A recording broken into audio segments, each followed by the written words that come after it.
Pledge of Allegiance.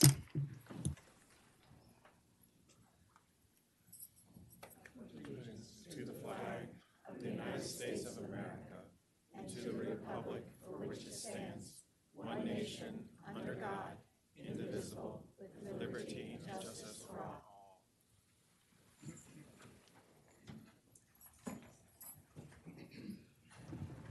Okay. We'll now move to agenda review. Ms. Sarah Taylor Farrell. Madam Mayor and council members, there was one change to the agenda staff report tonight for boards and commissions. We added a new appointment for tonight's agenda on top of their 3 reappointments. Thank you. And I think there were 2 clarifications, one to a consent item and a data update. Yes, there was a consent item H for the ready agreement that was added, and then there was on another update to Chapter 18. Excellent, thank you. Mr. Mihaela, can you please do the city manager's report? Mayor Ashton, members of City Council, ladies and gentlemen, good evening. I usually don't do this, but there's some really important issues on the consent agenda tonight, and I just want to make sure I mention those because it shows really great progress on a number of mayor and council initiatives. It includes build out of our new emergency operations center, which obviously is about public safety. There is approval of wayfinding signs, which is part of our placemaking initiative. There is a moderately priced dwelling unit agreement, which leans into more affordable housing for our residents. There's an agreement about more electric vehicle charging stations in the city, which really addresses our climate action plan. And finally, there's some funding agreements to support our community development block grant and economic development partners. So all those are really important items, but they're on consent, so we might not talk about them, but we're making great progress on those areas. So I just wanted to make note of them. Thank you, Mayor. Thank you very much. And also, everyone is invited to our big celebration for July 4th, the 250th anniversary of our country. And please join us at Maddie Stepanek Park. I do have one community update. Unfortunately, over the past week or so, long-standing member of the Rockville community passed away. His name was Selden Higgins. He died at the age of 100 years old. I hope we're all that lucky. But he was an important part of the Rockville community and African-American culture, served in various leadership roles at Jerusalem Our Pleasant Church, as well as the Civic Association in West End. So just wanted to acknowledge Mr. Higgins and wish his family well. With that, we are moving on to our next agenda item, which is boards and commissions, appointments and reappointments. We have the Board of Supervisors of Elections, and we have 4 appointments to make. Who would like to make the motion? Councilman Valeri. Madam Mayor, I can make the first motion. I move to appoint Juliet Goldman to the Board of Supervisors of Elections to serve an unexpired term until June 1st, 2028. Thank you. Do we have a second? Thank you. All those in favor, please raise your hand and say aye. Aye. Excellent. I think Ms. Goldman may be in the audience. Welcome. Thank you for serving. All right. Do we have another volunteer to help us? Madam Mayor, who was the second vote on that? Councilmember Mayor. Jackson. Okay. All right. Thank you. We have 3 more to go. Dr. Miles, would you like to help us, please? Or Councilmember Fulton? Anyone want to move on any of these nominations? Does anyone need the paper? Yeah. Move to the reappointment of David Scholar to serve a 4-year term to until June 1st, 2030. Thank you. Do we have a second? Councilmember Shaw seconds. All those in favor, please raise your hand and say aye. Aye. Excellent. Next, we have Stephen Weiner. Councilmember Valeri. Madam Mayor, I move to reappoint Stephen Weiner to the Board of Supervisors of Elections to serve a 4-year term until June 1st, 2030. Thank you. Do we have a second? Councilmember Shaw, Councilmember Fulton seconds. All those in favor, please raise your hand and say aye. Aye. Excellent. Thank you.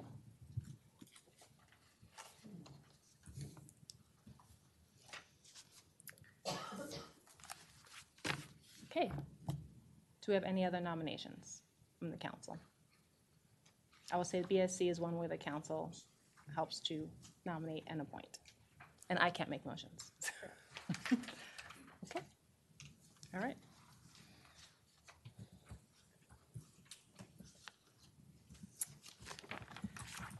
Thank you, Ms. Sarah Taylor Farrell. Could you please notify the folks who have been appointed and get them trained up?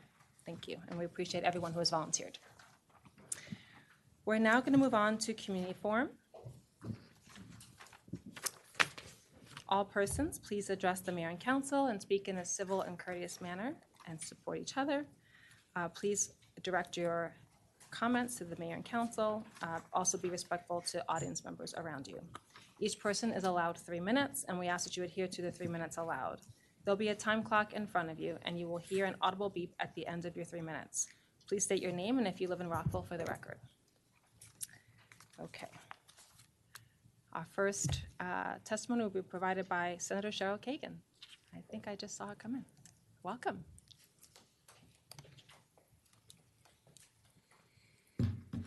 Hello, friends. For the record, Cheryl Kagan, very proud to be the senator for Gaithersburg and Rockville and a resident of Newmark Commons. I'm going to speak with both hats on if I could. I'll start by thanking the voters on behalf of me and my 3 delegates, wonderful delegates, Delegate Polakovich-Carr, Delegate Spiegel, and Delegate Vogel for renominating us to continue to serve you. And we appreciate the election system that is still ongoing. So the numbers are not final yet, but they're getting close.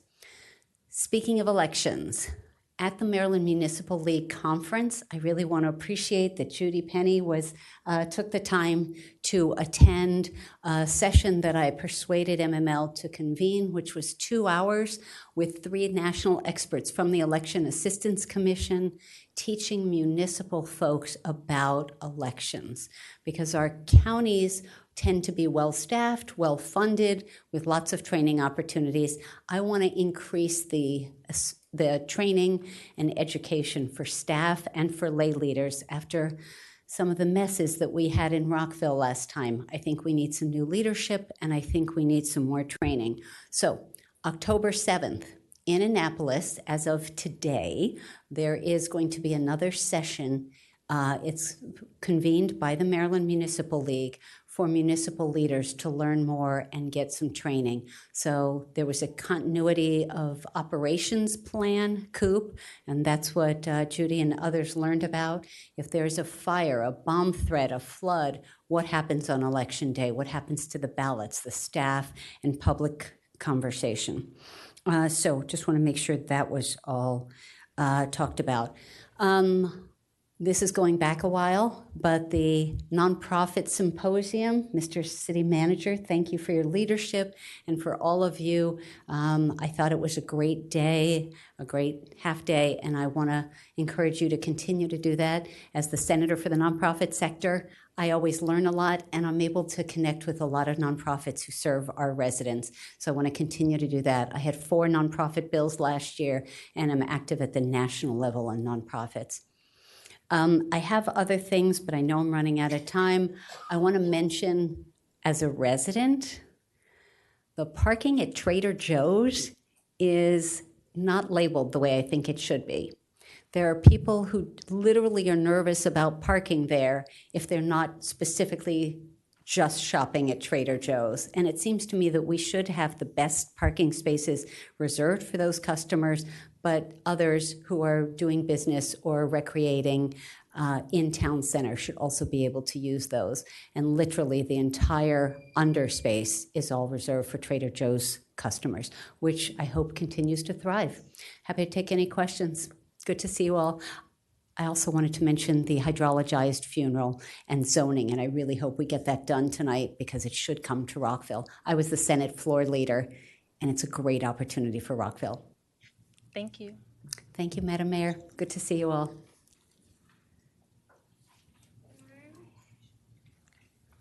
Welcome, Doug Campbell.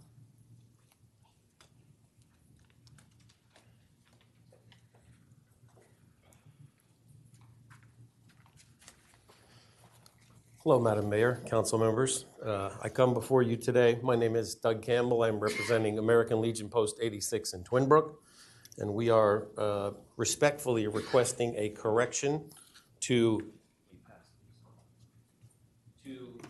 the plaque that is attached to the mural at the Twin Brook Recreation and Community Center. About the third or fourth line down, it describes an older man holds a red geranium, a flower used to honor and memorialize veterans that is associated with determination. The correct flower is the poppy. It is not the geranium. In the picture itself of the actual mural, it is a poppy flower. It is not a geranium. Google defines a poppy as the bright red poppy is universally tied to honoring fallen military service members. This tradition stems from the famous World War I poem, In Flanders Fields, as poppies famously bloomed amidst the battlefields. A geranium, while traditionally carrying meanings of comfort, protection, and true friendship, geraniums are planted as a visual, enduring tribute to loved ones. The difference between the poppy and the geranium is one leaf. A poppy has 4 leaves, a geranium has 5 leaves. I respectfully, as my colleagues and my comrades at the American Legion, respectfully request a correction to the plaque to properly identify the flower and the meaning behind that flower. I thank you for your time. Thank you. Well, welcome Linda Sarkisian. Good evening. My name is Linda Sarkisian. I am a member of the American Legion Auxiliary, Wheaton Unit 268, and I am a past president there. Past president for 15 years, over the last 49 years as a member. I'm also a past department president, and I am currently the Americanism chairman for the whole state. From 1914 to 1918, World War I caused greater human loss than any previous conflict, with about 8.5 million soldiers dying from battlefield injuries or disease. The Great War, as was then known, also devastated the landscape of Western Europe, where much of the fierce fighting occurred. From those ruined battlefields, the red poppy grew, and thanks to a famous poem, became a powerful symbol of remembrance. Across northern France and Flanders, northern Belgium, the brutal clashes between Allied and Central Power soldiers tore up fields of forests, tearing up trees and plants, and wreaking havoc on the soil beneath. Poppy seeds lie dormant in the ground. The intense bombardment and shelling of the landscape, along with the trampling of the soldier boots, released lime from the rumble, fertilizing the soil. This massive disruption triggered the seeds to grow in abundance across the graves of fallen soldiers. But in the warm early spring of 1915, bright red flowers began peeking through the battle-scarred land. Pauvre Reos, known variously as the Flanders poppy, also corn poppy, red poppy, and corn rose. The brilliantly colored flower is actually classified as a weed, which makes sense given its tendous nature. Lieutenant Colonel John McCrae, a Canadian who served as a brigade surgeon for an Allied artillery unit, spotted a cluster of poppies that spring. Some 87,000 Allied soldiers were killed, wounded, or went missing. Struck by the sight of bright red blooms on broken ground, McCrae wrote the poem In Flanders Field, in which he channeled the voice of the fallen soldiers buried under those hardy poppies. The poppy represents a global symbol of wartime sacrifice. The poppy now serves as a universal emblem of honoring, reflecting the sacrifices made during time of war and fostering remembrance throughout the numerous nations. I do also suggest that we change that to a poppy. Thank you. Thank you very much. Welcome, Dana Pezzinotti. Good evening. How are you? Dana Petnati, and I actually do live in Twin Brook on Ardennes Avenue, 3 blocks from the Twin Brook Rec Center, but I am the current auxiliary president at Wheaton 268. I'm going to read you the poem In Flanders Field. In Flanders Field, where poppies blow between the crosses, row on row, that mark our place, and in the sky, the larks still bravely singing fly. Scarce heard amid the guns below, we are the dead short days ago. We lived, felt dawn, saw sunset glow, loved and were loved, and now we lie in Flanders fields. Take up our quarrel with the foe, to you from falling hands we throw. The torch be yours to hold it high. If ye break faith with us who die, we shall not sleep, though poppies grow in Flanders field. I too hope that you will consider changing the verbiage on the plaque to say that it is a poppy and not a geranium. Thank you. Thank you.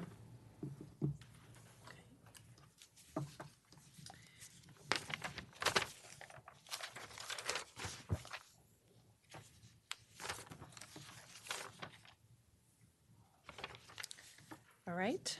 We have received a number of written comments, so I just wanted to acknowledge those. And those who have also signed up in person, I'd like to welcome Lynn Harris from Interfaith Works.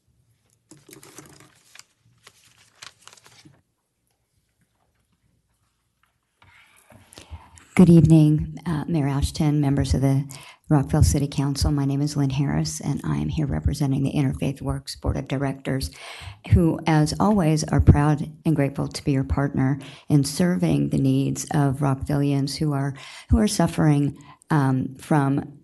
with poverty, struggling to obtain or maintain adequate housing, or struggling with other essential needs. And underpinning much of our work is the knowledge that shelter is a basic human right and housing is a basic human need. And we are deeply grateful to see the work that you have taken on in such a substantive, comprehensive, and methodical way since 2024 to deeply understand and study the housing landscape in Rockville, to understand where the gaps and challenges are, to ensuring that everyone has a safe and affordable place to live. We are very, very, very grateful to see the comprehensive overview of Section 18 that is coming before you again today, in particular, the new section prohibiting algorithmic rent price fixing, and also the work that you are doing on the prevention side to ensure that we all know that once an individual or a family is threatened with the loss of a stable home, everything else suffers. Their ability to maintain and actively participate in employment, their ability to maintain adequate nutrition, their physical health, their emotional well-being, their ability to adequately take part in school. So the work that you're doing now with your new pilot for pre-eviction support is so very important. As IW knows, in our own work to provide some, never enough, we acknowledge, and the money always runs out too soon, but to be able to provide support to families and individuals who are in arrears in their rents before they're in proceedings, because once the eviction proceedings start, everything else starts to decline. And so I just cannot express how grateful we are to the work, about the work that you're doing, and how you are truly blazing a trail to show every other jurisdiction in the DMV that government can truly take steps to ensure that everybody in our community, regardless of their socioeconomic status, can have the conditions they need to thrive.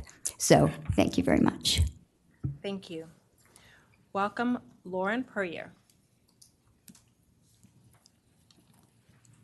Hi, good evening, Mayor and Council members. Thank you for the opportunity to speak today. My name is Lauren Puryear, and I am the CEO at Interfaith Works. I wanted to follow up on Ms. Lynn's comments about the pilot program and just acknowledge that we're really grateful for the partnership that we have with the City of Rockville. All of the grant funding that we receive, we're able to deliver essential services to our neighbors here in Rockville. every day we work with people who are experiencing housing insecurity, and this pilot program is really important because we have a program called IW Connections, and that program helps intervene before eviction takes place. And as Lynn stated, once eviction happens, it's really hard to overcome that cycle and that system. And so this pilot program can really help make a difference. And I wanted to share a brief story about a person that we supported in our women's shelter on Taft Court and how she could have benefited from a pilot program like the one you are considering today. She fled her home after not being able to sustain her rent.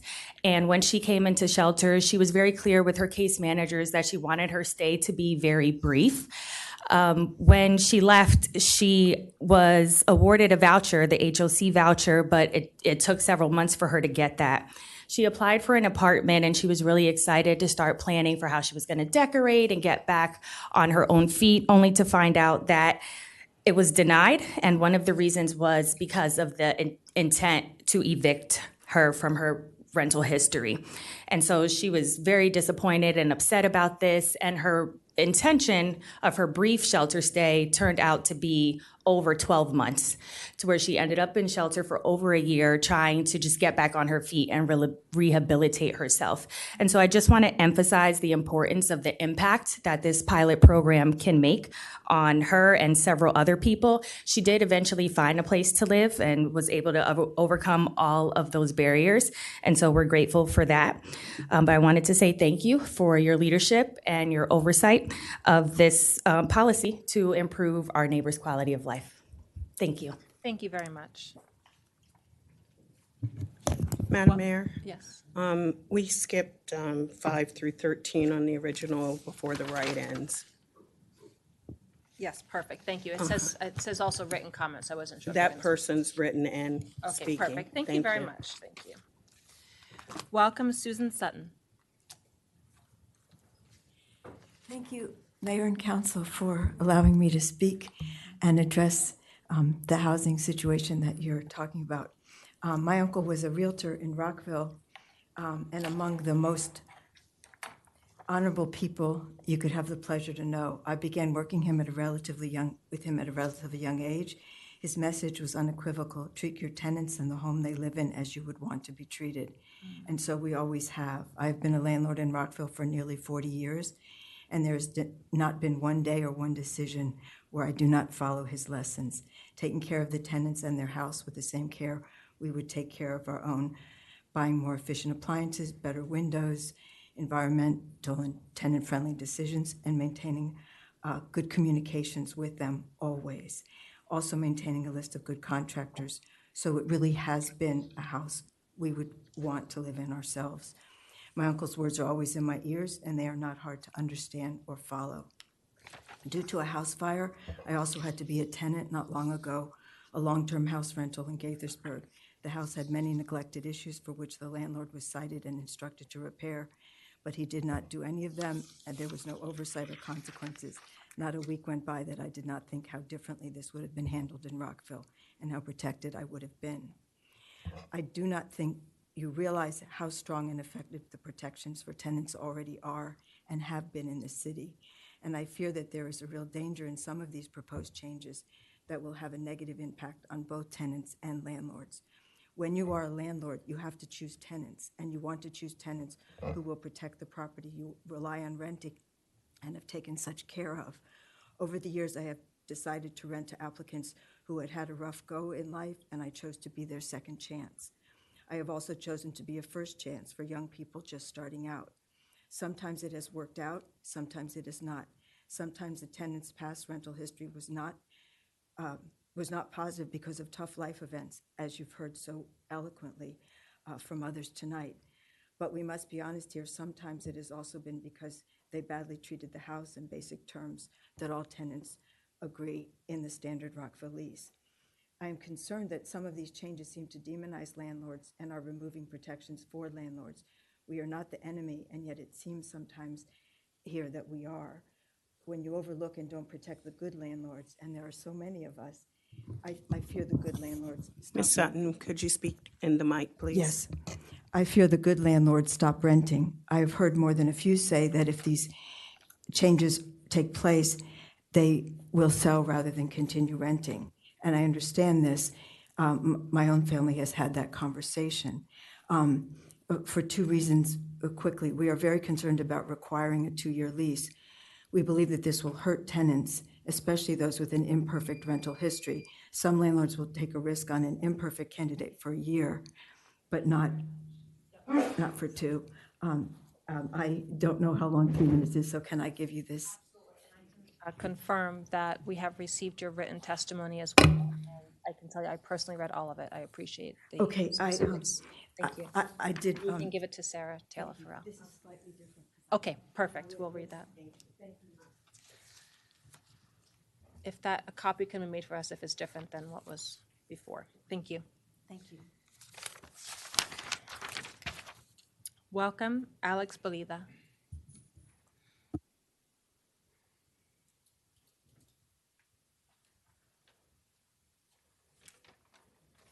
Good evening, Mayor and Council. It's a pleasure to see you all again. I'm Alex Belida, resident of Newmark Commons since 1985.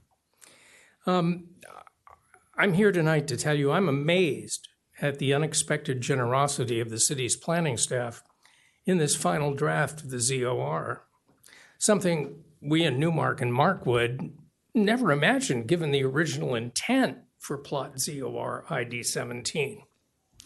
I'm referring to the new and very creative language that proposes, quoting now, revise RMD 15 zone standards to allow a maximum base height of up to 55 feet for undeveloped property bordering I-270. As we all know, RMD 15 is normally limited to structures with a mere 40-foot height. By increasing it 15 feet, we're going to get a Guinness World Record-setting noise and pollution barrier, and only on the plot next to us. Of course, I don't really mean this. I sympathize with anyone who moves into a 55-foot tall structure overlooking noisy 270, especially if they have kids, or anyone carrying groceries who has to climb stairs in a 2-over-2 that developers seem to love. In all candor, this aspect of the draft seems less like a well-intentioned bid to create more housing than some sort of misguided effort to force tall dwellings onto any old undeveloped land. It's not a policy victory because the draft doesn't specify any requirement for more MPDUs in return for those extra 15 feet, something I know some of you wanted. Let's face it, this plot of land is an undesirable orphan, not connected to transit or shops, something you also said you wanted for new housing. And 55-foot tall buildings are not compatible with our neighborhoods. But I forgot, this draft also strips away the notion of compatibility as a requirement for development. Do yourselves and us a favor, adopt what we originally agreed to and a majority of you wanted. RMD 10 or 15 with 40-foot height limits, and block all street access to our neighborhoods except for city emergency and service vehicles. And unlike what this draft proposes, allow no exceptions and no vetoes by any one of 3 officials. This final draft, in my opinion, is not what you said you wanted. Please don't accept it just because of a rush deadline for approval that doesn't give anyone time for a serious evaluation or to correct mistakes. Send it back and insist on the specific language you want. Thank you very much. Thank you. Welcome, Susan Knowles.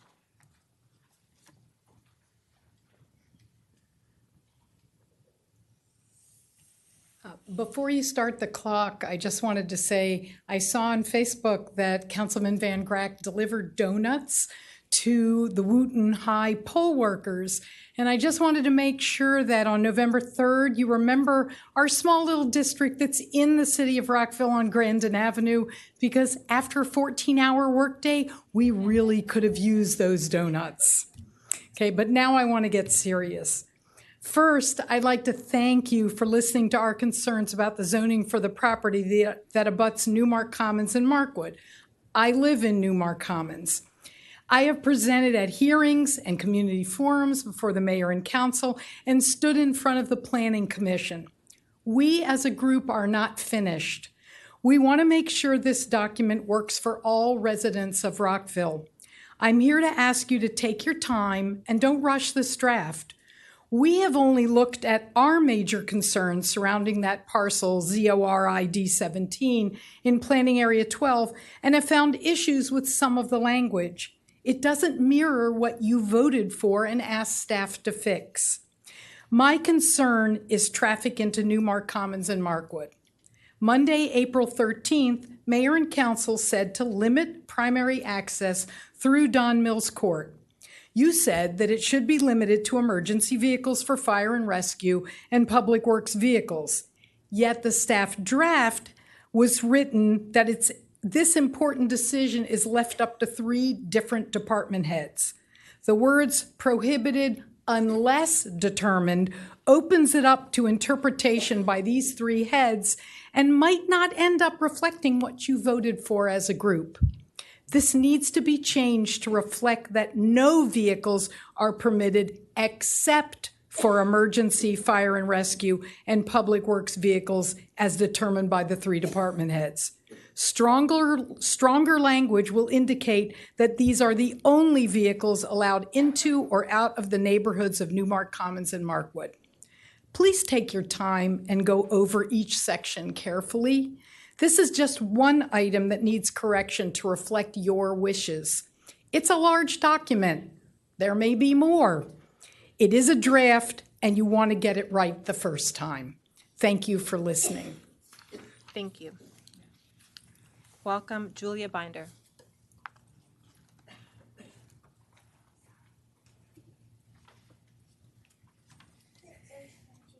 Good evening, Madam Mayor and council members. My name is Julia Binder, and I live in Newmark Commons. I'm a member of the Newmark Commons HOA Board, and I want to thank you for your responsiveness to our community's opposition to the proposed rezoning of ZORID 17 from R90 to RMD 25 over these last 10 months. It's been an amazing experience to walk the parcel with you, meet with you, testify in front of you about our concerns regarding the impact of high-density development on our health and safety. Even the zoning team chief said that our petition, which garnered over 700 signatures in 3 weeks, would make a difference in your and the zoning team's considerations. You encouraged us to keep speaking out. So imagine how discouraged we feel in Newmark Commons in reviewing the final draft of the zoning ordinance. Even with the short amount of time given to study the documents, it's clear there's a complete disconnect between what you requested and what the zoning team delivered with regard to the ZORID 17 zoning designation and traffic management impact. The final draft is not the place to introduce new exceptions and rules to the city code, and yet that is what the zoning team chose to do. Here's what sticks out. There's a new exception on page 142, table 7.1.6-1, footnote 3, which says, a height of 55 feet is permitted for any property abutting I-270 which was undeveloped on effective date of the ordinance, subject to the massing and height transitions requirements. How does this address the mayor's specific question at the June 1st meeting on giving away bonus heights, in this case an additional 15 feet to the 40-foot height cap for the RMD 15 zone, without gaining the desired additional affordable housing? Another notable difference between what mayor and council unanimously supported and what appears in the final draft concerns vehicle access from Newmark Commons and Markwood to ZORID 17. On April 13, Mayor and Council agreed that access to the parcel via Don Mills Court would be limited to city and emergency vehicles only, and that NMC and Markwood would be protected from through traffic. The wording of the final draft on page 182 leaves the decision on vehicular access to the parcel to the Director of Public Works or Chief of Inspection Services or Fire Marshal. It's been frustrating and exhausting to identify and track the differences between what the community and ultimately you have asked for within the parameters of the city code, and the myriad exceptions and permutations to the code proffered by the zoning team. It feels like a game with continually changing rules that we in Newmark are not equipped to play. The decisions in the final draft, if encoded, do not reflect what you intended with regard to rezoning and traffic management and will have a significant deleterious impact on the health and safety of all the communities surrounding ZORID 17. Please delay adoption to allow more time you. for review, and thank you, as always. Thank you very much. Welcome, Pat Reber.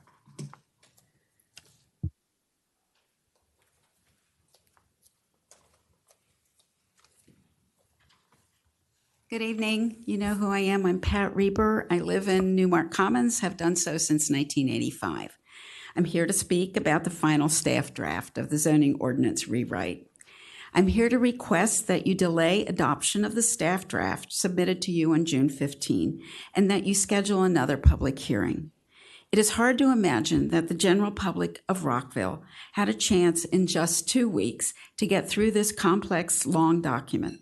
In just the few passages our communities are concerned about, we found one error in a linkage reference, so we couldn't understand the details. Is it possible there are other errors that have not surfaced due to lack of public scrutiny?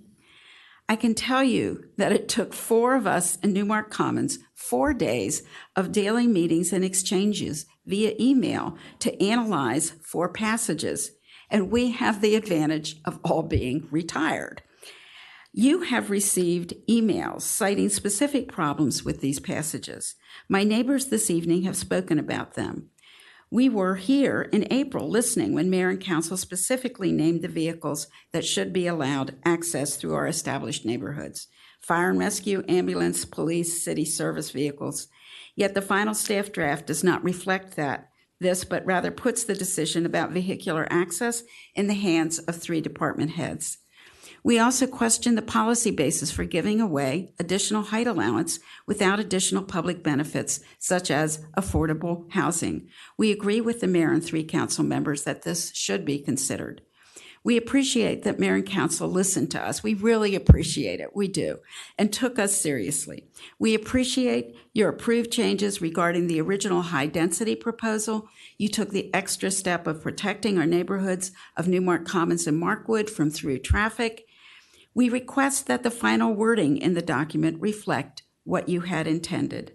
I wish to also support the request from former council member Mark Pirshala on behalf of the College Garden Civic Association for a delay in adoption and another hearing. Thank you once again for listening to my testimony. Thank you. Welcome, Nancy Winchester.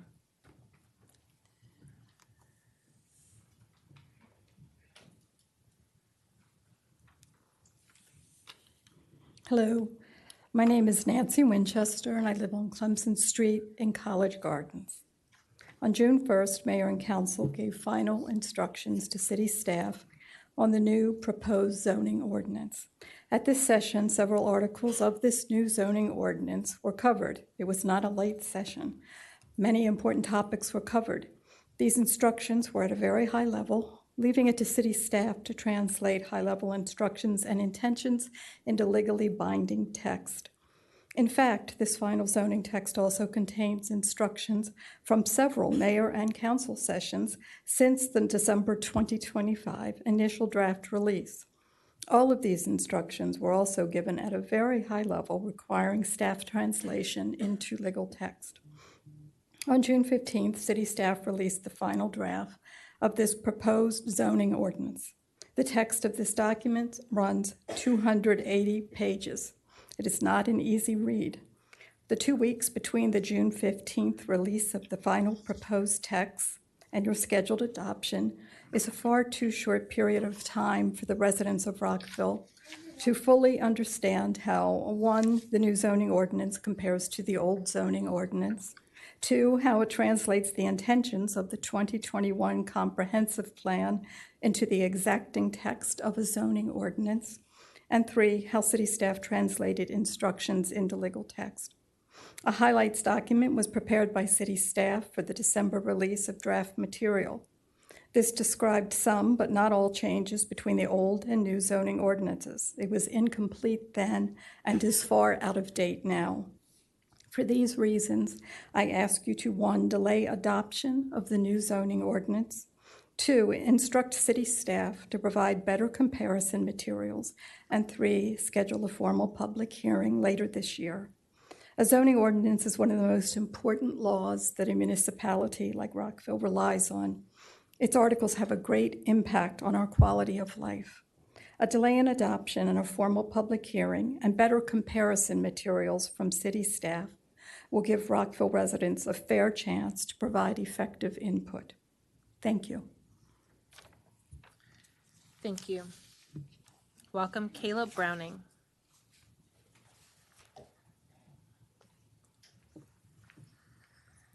Hi, my name is Caleb Browning. I live in College Gardens. I'm the Vice President of the College Gardens Civic Association, and I'm here to speak on the current zoning change process. I request that the Mayor and Council delay adoption of the proposed zoning ordinance to allow adequate time for stakeholders to review and understand how these changes will affect them, their neighborhoods, and Rockville. The final 280-page proposed zoning ordinance document was released on June 15th. 2 weeks is too short of a time for stakeholders to review and understand the changes and how they will be affected. I also request the Mayor and Council instruct city staff to create documents highlighting the changes from existing zoning. Without adequate comparisons, we as stakeholders are left playing a time-consuming game of spot the difference for hundreds of pages between draft and existing zoning. The lack of time to review this 280-page document and the high time burden created by inadequate documentation hinders stakeholders from being fully informed on changes that directly affect them, their neighborhoods, and Rockville. I want to commend the Mayor and Council for proposed changes to improving housing access, but the current process risks sidestepping having fully informed citizens for changes that directly affect them, which is paramount to a healthy, functioning democracy. So to recap, I request the Mayor and Council delay the adoption of the proposed zoning ordinance to allow adequate time for stakeholders to review and understand how these changes will affect them, their neighborhoods, and Rockville. And 2, the Mayor and Council instruct city staff to create documents highlighting the changes from the existing zoning to help stakeholders be fully informed on these changes. Thank you. Thank you.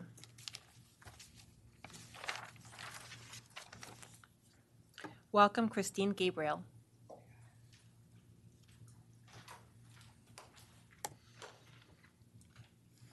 Hi, my name is Christine Gabriel. I live on Auburn Avenue in College Gardens.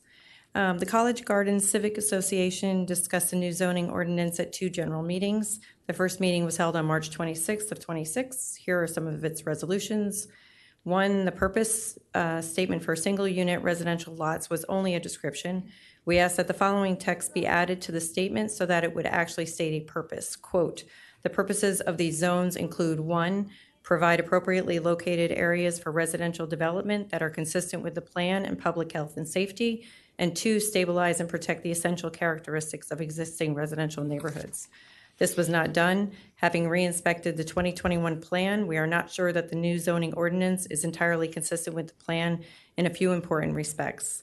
Resolution 2, the CGCA produced a uses table comparing allowed residential uses from the old zoning ordinance and the new. This was a difficult task. The CGCA asked the Mayor and Council instruct staff, 1, to complete and correct the table started by CGCA, 2, indicate what changes were made due to state law and which by the Mayor and Council, and 3, to distribute it to all neighborhood associations.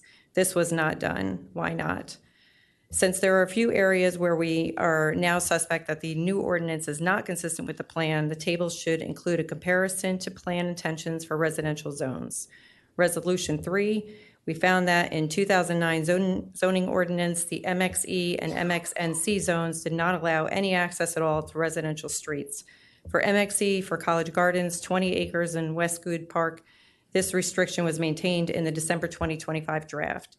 The CGCA asked that this restriction be maintained, but it was overturned in the June 15 text. Why? For MXNC zones, for College Gardens, the 10 acres in College Plaza, we asked that the restriction be put back in. We have got a partial improvement.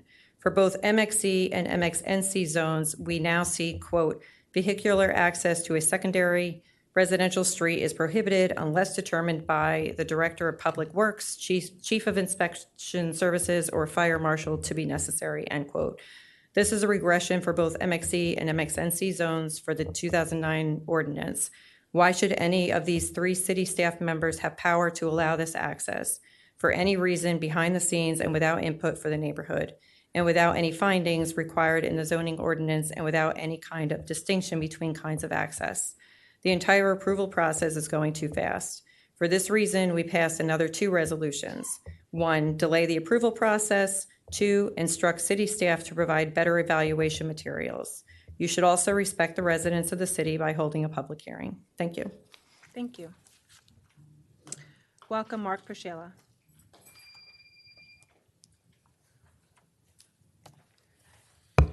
Thank you, Madam Mayor, members of council. My name is Mark Pershela. I live on Fordham Street in College Gardens. I am the president of the College Gardens Civic Association, the CGCA. I know that the mayor and council have spent a long time on the new zoning ordinance. I know that you and city staff have worked very hard, but a hard, lengthy effort for the elected and city staff is still a rush job for the neighborhoods. The final to-be-adopted text was not released until 2 weeks ago. It is big. Draft materials were released in December 2025. They included a highlights document to describe differences between the current and the new version. As far as it went, it was well done, but it was incomplete. The highlights document is now also out of date by a lot. Thus, the changes in the new ordinance have not been completely communicated. It also appears that city staff have been making changes to the new ordinance without publicly stated instruction from the elected. For example, in the draft released in December for MXC zones, vehicular access to residential streets was not allowed. The CGCA asked that this prohibition be maintained, but it was changed without public instruction or notice. I had to read it. 6, mayor and council gave high-level instructions that city staff then wrote into legal text. We don't always agree that the legal text follows the instructions. 7, the new zoning ordinance may not totally conform to the 2021 plan. 8, the pre-application meeting is removed. In one large project, Twin Brook Quarter, the applicant used the pre-app meetings to great effect and received information for better design and the support of the community. If it's big enough to come before the elected, it should go to nearby neighborhoods first. The new ordinance gives much power to city staff. The involvement of residents is much reduced. A new state law states that a complete application is subject to the zoning in place at the time it is submitted. There are no takebacks. We hear that the zoning document is a living document. The errors can be fixed, but it takes a long time to revise a zoning ordinance. If a developer marches into City Hall tomorrow with a complete application, they are vested in that version of the ordinance, and a neighborhood is impacted. For these reasons, please, 1, delay adoption of the zoning ordinance. 2, instruct city staff to provide better assessment materials. And 3, hold a public hearing. Thank you very much. Thank you. Welcome, Pete Fosselman.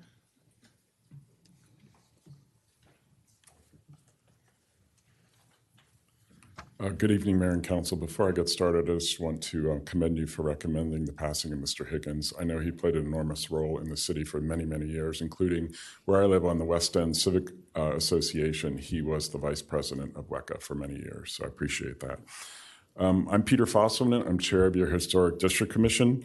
I want to thank you for the opportunity to speak this evening. I'm going to briefly highlight on some improvements to the Historic District. First, administrative certificates of approval.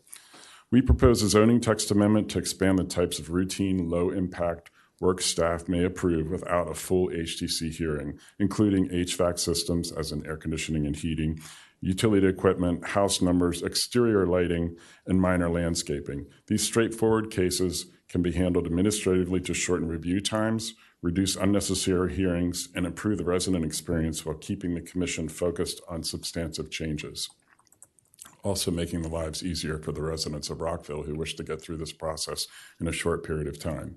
Next, second is demolition by neglect. This has become a serious issue and a concern of the Historic District Commission. HCC is seeing more cases involving deterioration from the lack of maintenance, and the concern is that Rockville is losing important landmarks. We recommend a zoning text amendment that explicitly prohibits demolition by neglect. This occurs when a historic resource deteriorates because of intentional or negligent lack of maintenance. The amendment would authorize the city to levy fines when demolition by neglect is found, giving Rockville a meaningful tool to protect designated properties. And last, finally, updates of the Evaluation of Significance process, or EOS. First, we propose making EOS determinations valid for 5 years to reduce the repetitive evaluations and give property owners greater predictability. An EOS would be required only when a demolition permit is filed for a structure listed in the city's historic buildings, cataloged or identified by staff as potentially historic. This keeps evaluations targeted, efficient, and meaningful. Together, these updates modernize our processes, improve clarity, and strengthen the city's ability to protect historic resources while making the system more efficient for residents. I thank you for your consideration. Thank you.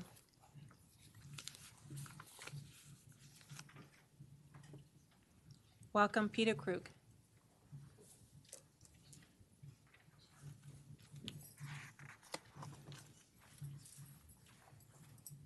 Thank you, Mayor and Council. My name is Peter Krug, and I've a Rockville resident for 4 years. Before you today because we must codify no road through Newmark Commons from ZOR ID 17 except for emergency vehicles and municipal equipment. I'm a cyclist. I have a 18-mile round-trip commute every day to work as much as I can.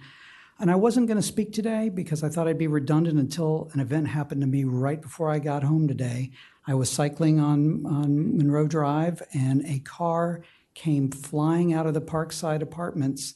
Didn't see me. I don't trust cars, so I'm always stopping, and the car went about 4 feet in front of me, never saw me. I could see maybe they were wearing a vest, like one of the delivery people. I don't know for sure. I think they were looking down maybe at a phone. I don't really know, but I'm used to this. I don't trust cars. But if Don Mills Court is opened to Wooten Parkway, the ensuing thoroughfare of cars trying to avoid traffic on 270 coming down Tower Oaks Boulevard through is going to really increase the number of these types of events. People in a hurry trying to get where they're going. And with all of the young cyclists commuting to and from Julius West, coming through Newmark and the surrounding areas, this thoroughfare creates a dangerous situation for our children. Unfortunately, 2 young cyclists died on Old Georgetown Road before anything was done to create a safe lane for cyclists to get to the Northwood School that was recently built. Please don't let a tragedy be the result of giving what amounts to a convenience to a property developer. Please codify permanently no roads through Newmark via Don Mills Court except for emergency vehicles. Thank you for your time. Thank you. Welcome, Peter Krug. Oh, sorry, Anna Astrid Molina.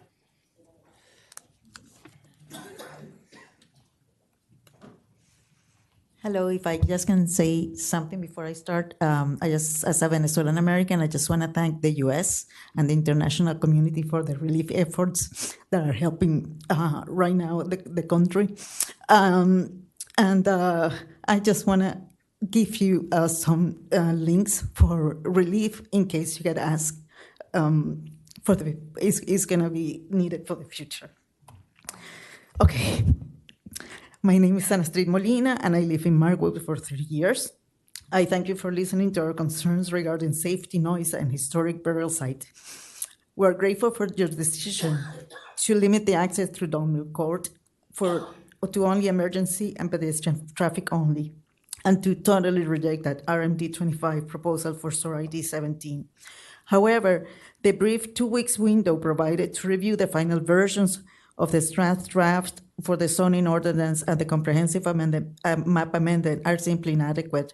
This is a dense, legally complex document, and 2 weeks is not enough time for residents to fully comprehend how these language changes will impact our communities long term. We respectfully request an extension of time for adoption beyond tonight, as well as an addition of at least one further public hearing for this critical issue.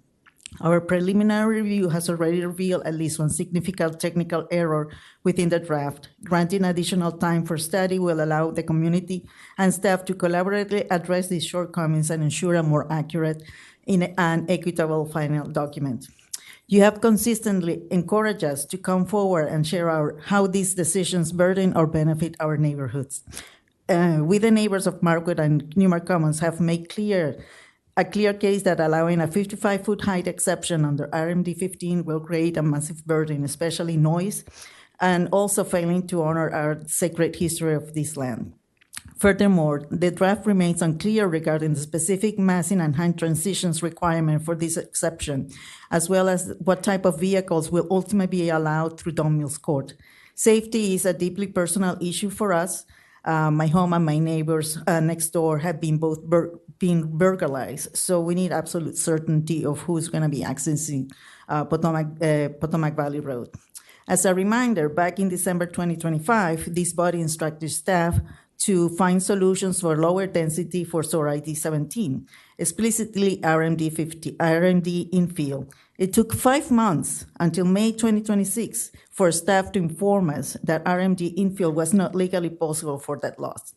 As noted then, the descriptions of the zoning ordinance and the city's website were misleading, diverting our community's time and energy in the wrong directions for months. Now we're experiencing the same frustration. We do not fully understand the long-term implication of several key sections of this ordinance.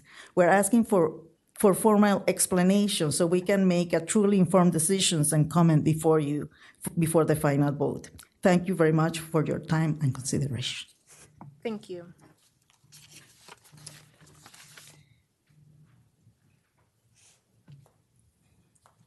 All right, so just wanted to acknowledge the devastating earthquake, and there's a lot of help needed in our community. We've heard some from our nonprofits. We've heard there's a lot of hurt going around the world. So just wanted to say thank you, Rockville, for coming together tonight, and I'm so thankful to be in a place where we can have a free democracy in the city. Mr. Peter Fosselman, you spoke as the HDC. As my understanding, you want to speak as a resident. That's okay, fine. All right.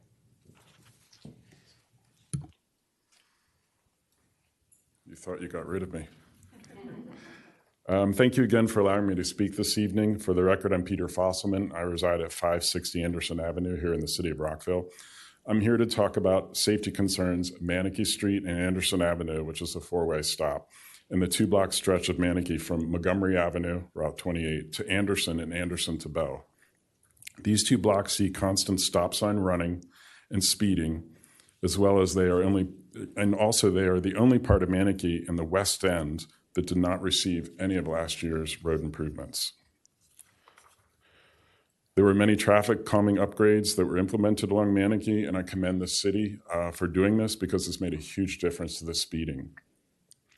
Drivers routinely roll through and ignore the Anderson stop signs as they go straight downhill on this run, which encourages speeding.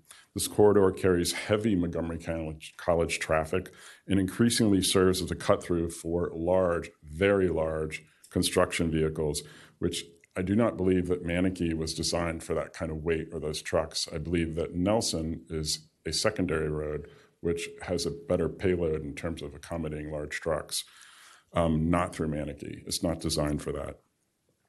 This puts pedestrians, cyclists, and residents in danger.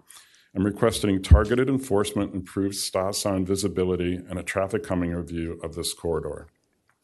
Addressing these 2 blocks would significantly improve safety for the West End and everyone traveling to and from the college.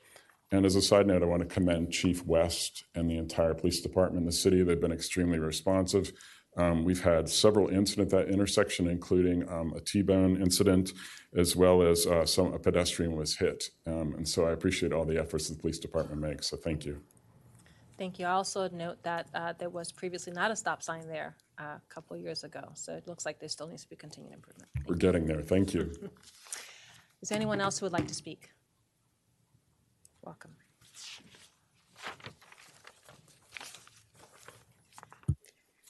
Good evening, Madam Mayor, members of the council. Missed 2 of them, but I'm David Levy, live on Canterbury Way here in Rockville. I know many of you, and Some of you may remember me. I worked here for 16 years, leaving about 4 years. Started about the same time as Craig Simino and Stacy Webster, so there was kind of a cohort. It's heartening to see topics like the housing needs assessment being done now. I was part of the first one when it was in the CPDS before the housing department was created, so very happy to see you following up on that. I left over 4 years ago for a different job for a local government in Virginia. That job has given me some knowledge that informs my comments this evening. My topic is how Rockville treats those who receive retirement benefits. Rockville has a pension system. It's complicated, and I'm sure that Stacy Collette and Daisy Harley can describe it all better than I can. That said, there's one portion that's simple, whether Rockville is committed to those who work for you and the residents for many years.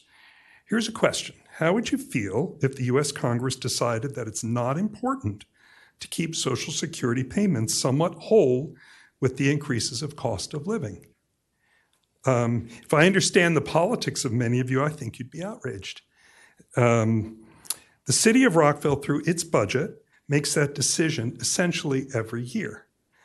Rockville chooses to let the purchasing power of people who worked for you for 20 and 30 years decline every year. As you might imagine, this testimony affects me directly.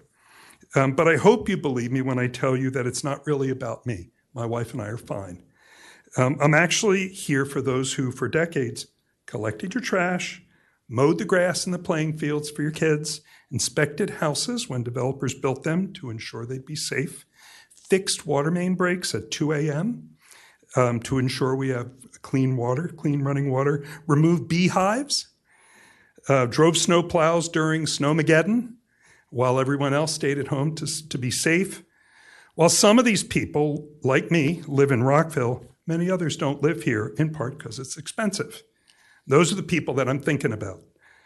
Nevertheless, they serve you. I'm speaking for all of us when I say that Rockville really should do better on its COLA. Here are some facts.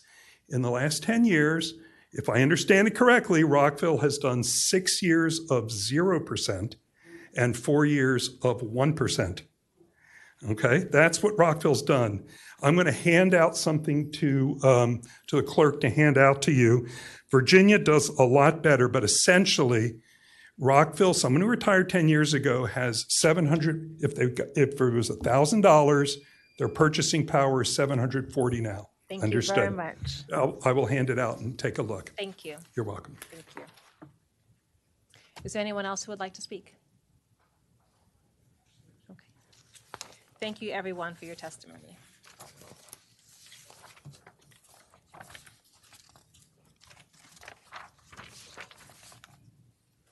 I will note that just so folks know what's coming up on agenda, because I know people are watching, we have a housing needs assessment special presentation followed by consent agenda.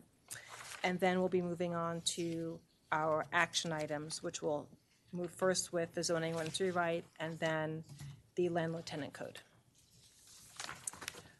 We now move on to our housing needs assessment special presentation. I'd like to welcome Jane Lyons-Rader, Housing Programs Manager, Housing and Community Development. And we also have with us Laura Ryan, Consultant from HRNA. Welcome. Hi, good evening, and thank you for having us here this evening to present on the Housing Needs Assessment. So completing a housing needs assessment was one of the actions identified in the city's housing strategies work plan to help inform the direction of several other of the action items that are a part of the work plan, as well as the general ongoing work of the Housing and Community Development Department. And so for this, we were very glad to work with the consultant team from HRNA. That team was led by Laura Ryan, who is here with us tonight. And with that, I will hand things back over to her. Thank you, and thank you, Mayor and Council, for having us. Oh, sorry. Thank you for having me here to talk about our work.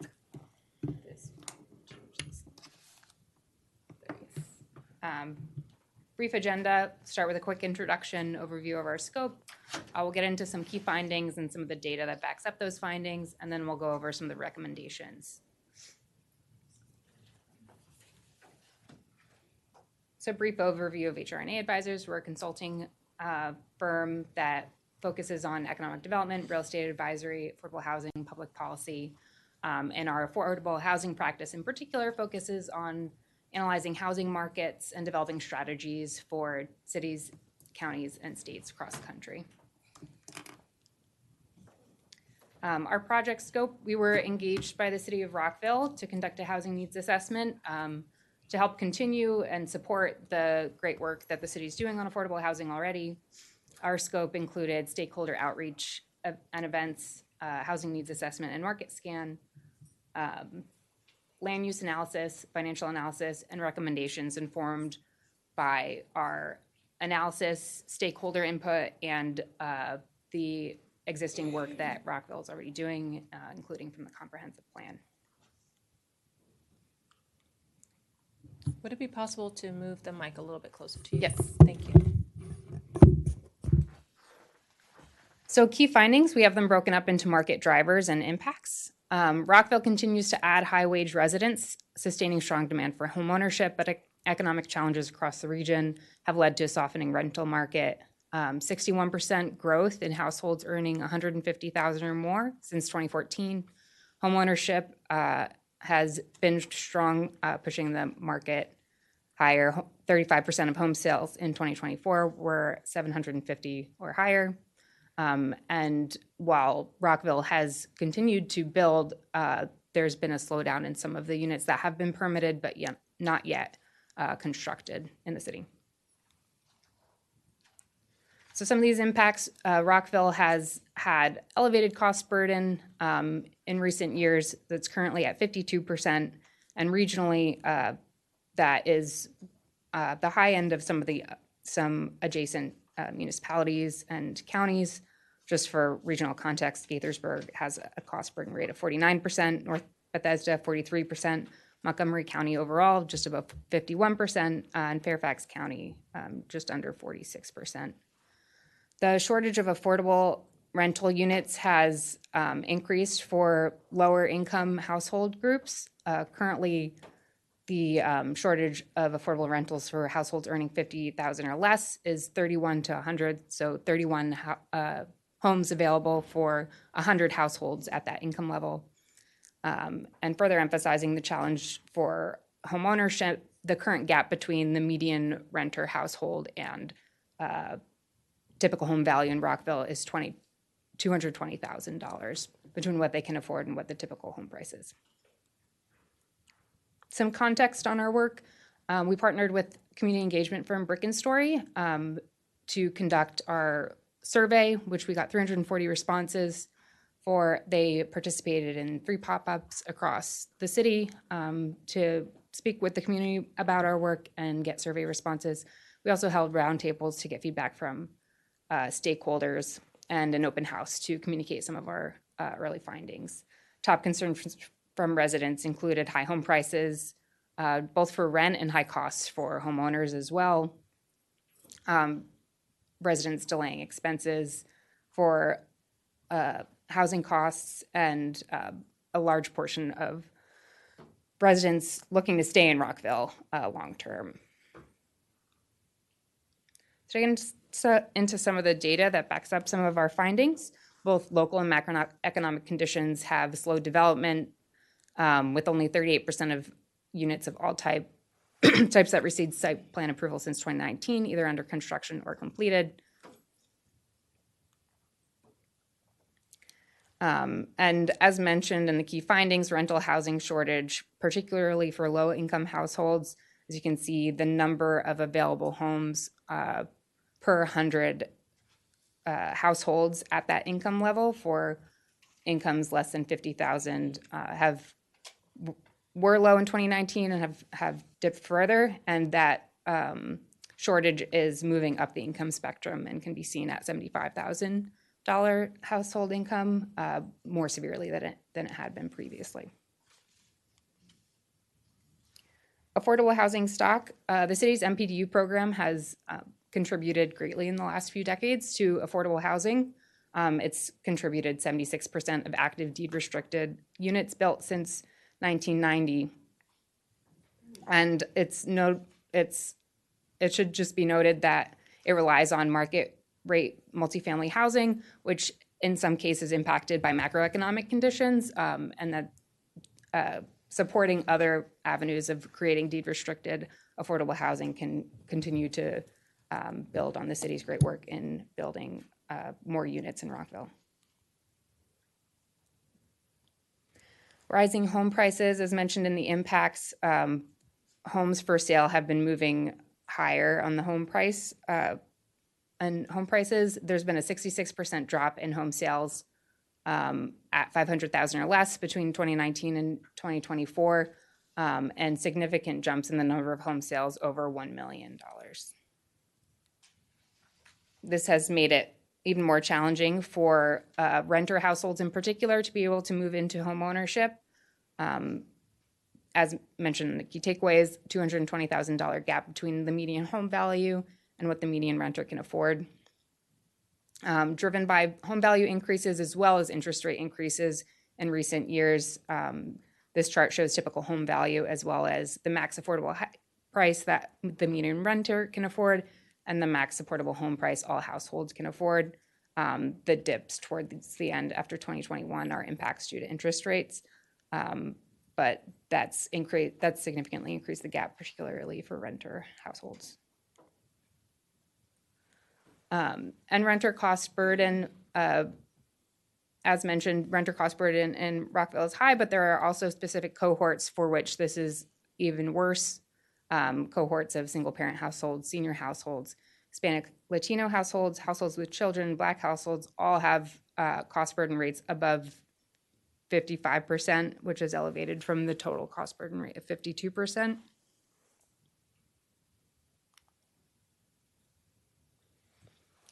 And all of that is, all that data contributes to the work that our recommendations for how to further the work that Rockville's already doing around building affordable housing and keeping housing affordable for residents.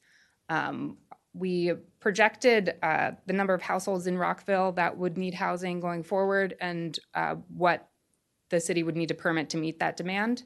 And it's projected that the city is to increase households between 3,000 and 4,700 by 2035.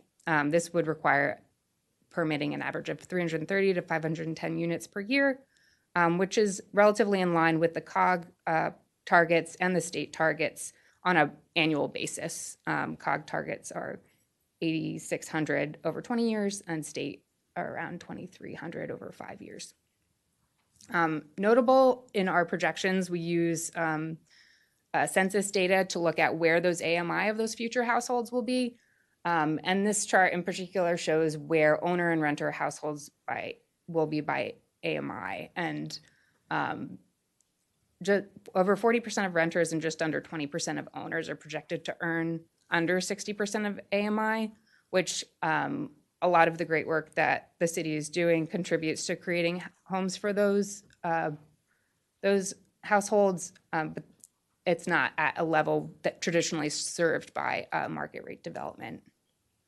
And this slide just shows a few examples of recent multifamily projects in the city and for sale projects in the city, and where on the income spectrum those projects are for sale. In particular, much above 100% AMI, and rental apartments hovering around 100% AMI, so not hitting some of those lower income households. So that brings us to the recommendations. Just to orient to the framework that we use to inform recommendations. As mentioned at the beginning, this work builds on a lot of the great work that the city is already doing. We reviewed the comprehensive plan goals, the data collected through our housing needs assessment and market analysis, and stakeholder engagement to guide what tools we elevated for recommendations. And in terms of the overall market, there are challenges that these tools speak to, specifically land availability. Rockville is a built-out suburb with few greenfield sites, and there are sites available that might be more challenging and more costly to develop on. High interest rates have increased costs both for home buyers and developers. And MPDU design has contributed significantly to the affordable housing stock in Rockville, but some of our tools also speak to other methods of providing affordable housing and also speak to the work that the city will be doing later this year in evaluation of the program, streamlining and increasing transparency. So just an overview, Tool 1, stakeholder alignment and development partnerships, MPDU program enhancement, LIHTC project support and subsidy, public land disposition policy, and housing opportunity fund, securing committed funding and structuring. We've tied these back to the housing goals and in greater detail have referenced which actions in particular these tie to that have already been identified that they elevate to tie to some of these recommendations. So land use recommended tools, MPDU program enhancement. This will be already being looked at later this year, but we engaged some developers and spoke to how the program's used. And I know that there's already some components that are being looked at, improving the streamlining the for sale MPDU selection, application, document review process, increasing transparency of target AMIs, particularly on the for sale side, and making sure that the in lieu fee aligns with the goals of the city, which may be to focus on inclusionary, but making sure that it's outlined in a way that is supporting how the city wants that in lieu fee used. And also just engaging the development community for input on the current program if there are ways in which it causes challenges that they can communicate through a more formal process. Public land disposition, leveraging recommendation to leverage public land for affordable housing, completing an inventory of city-owned and city-controlled parcels, adopting a disposition for affordability policy, developing a 99-year ground lease framework, and coordinating with the county as well on opportunities for affordable housing on county-owned sites. Subsidy tools, housing opportunity fund that's already been established. Our recommendation is around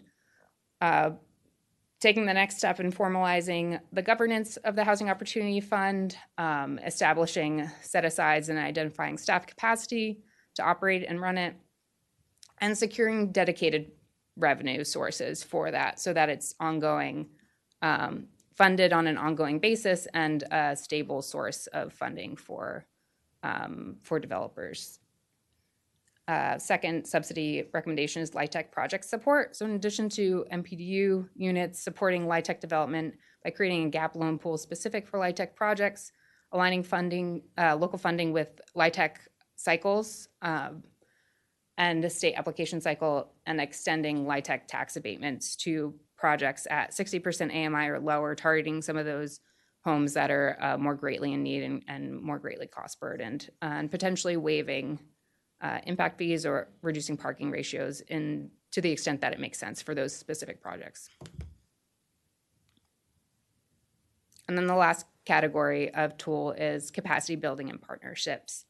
Given regional challenges, this recommendation emphasizes working with both the development community and the county to identify opportunities to bring investments to the city, regular roundtables to better understand barriers to development, and formalizing city-county coordination to direct county investments into Rockville and better leverage local dollars and dollars from multiple sources.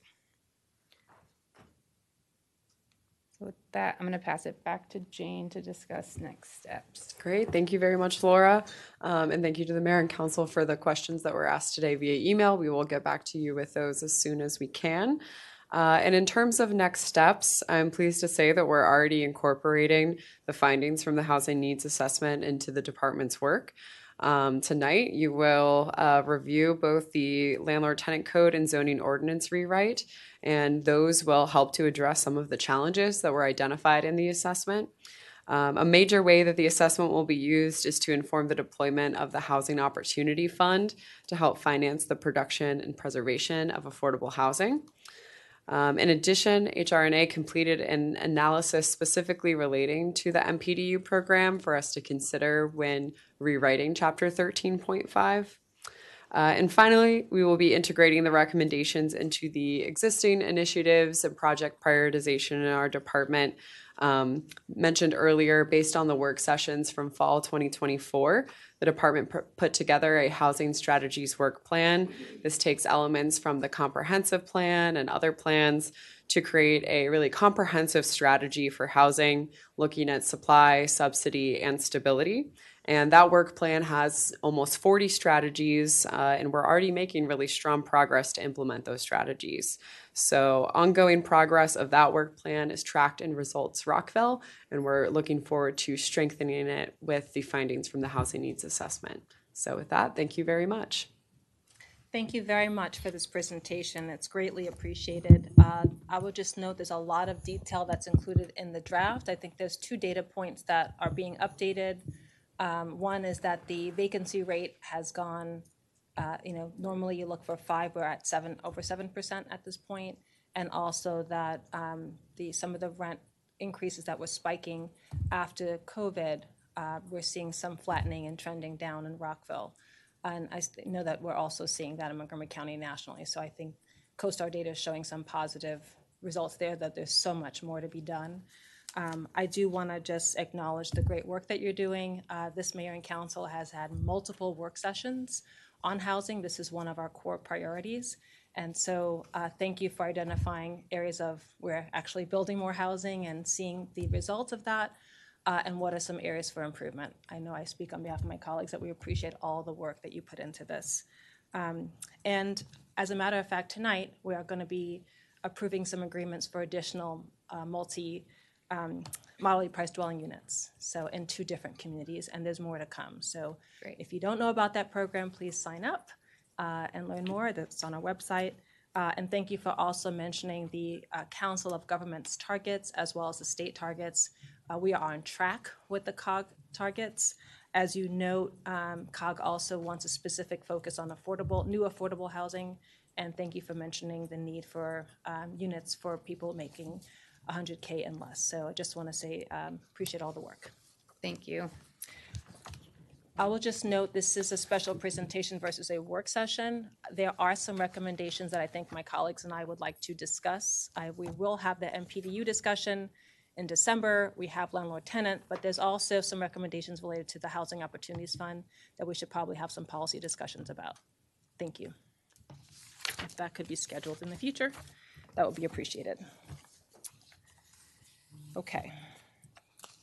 We're now moving on to our consent agenda.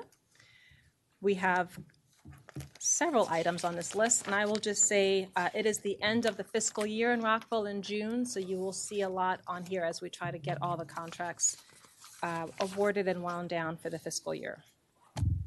So consent agenda item 9A is awarding and authorizing the city manager to execute a rider contract with Human Circuit Holdings, and this is to support the Emergency Operations Center at Taft Court. 9B is award and authorize the city manager to execute a contract responsive to IFB 1126, and this is to support a city facility at the Villages of Tower Oaks project to Magstone LLC. We have 9C, approval of applicant requested road code waivers to reduce the required right-of-way width and pavement width for the secondary residential units, residential proposed as part of the planned residential development located at 2277 Research Boulevard. That's a new community that's being developed that will convert some old office space to housing as well as some additional retail space. 9D is the approval of applicant requested road code waivers to the requirements of Chapter 21. This one is for 1455 Research Boulevard. Again, some new interest and activity happening in Rockville there. 9E is award and authorize the city manager to execute a contract responsive to RFP, which is the city's wayfinding, sign package, fabrication, and installation details. We've had, as a body, discussions about improving wayfinding around the city. This is continuing the work of Town Center's wayfinding initiative. 9F, approval and authorization of city manager to execute the Molly Price Dwelling Unit Homeownership Program Agreement, and approval and authorization of the city manager to execute the declaration restrictive covenants for Phase 3 flats at North Side condominium units between the mayor and council of Rockville and Pulte Home. These are, again, new units that are being created. We're getting market rate and Molly Price dwelling units. 9G, authorization and the city manager to execute right-of-way agreement with Montgomery County, Maryland for the construction of public electric vehicle charging stations on city-owned property and public rights-of-way. We're going to be working with them to have 28 new EV chargers installed throughout the city. That's in support of our climate action goal.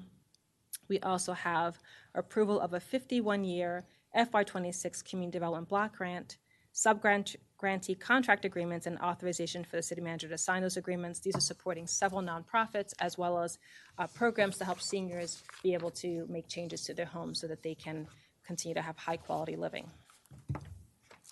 I is approval and authorization of the city manager to execute the second amendment to the Ready Funding Agreement for fiscal years 2025 through 27. And J is the approval of minutes. Councilmember Valeri. Madam Mayor, I'd like to pull items C and D.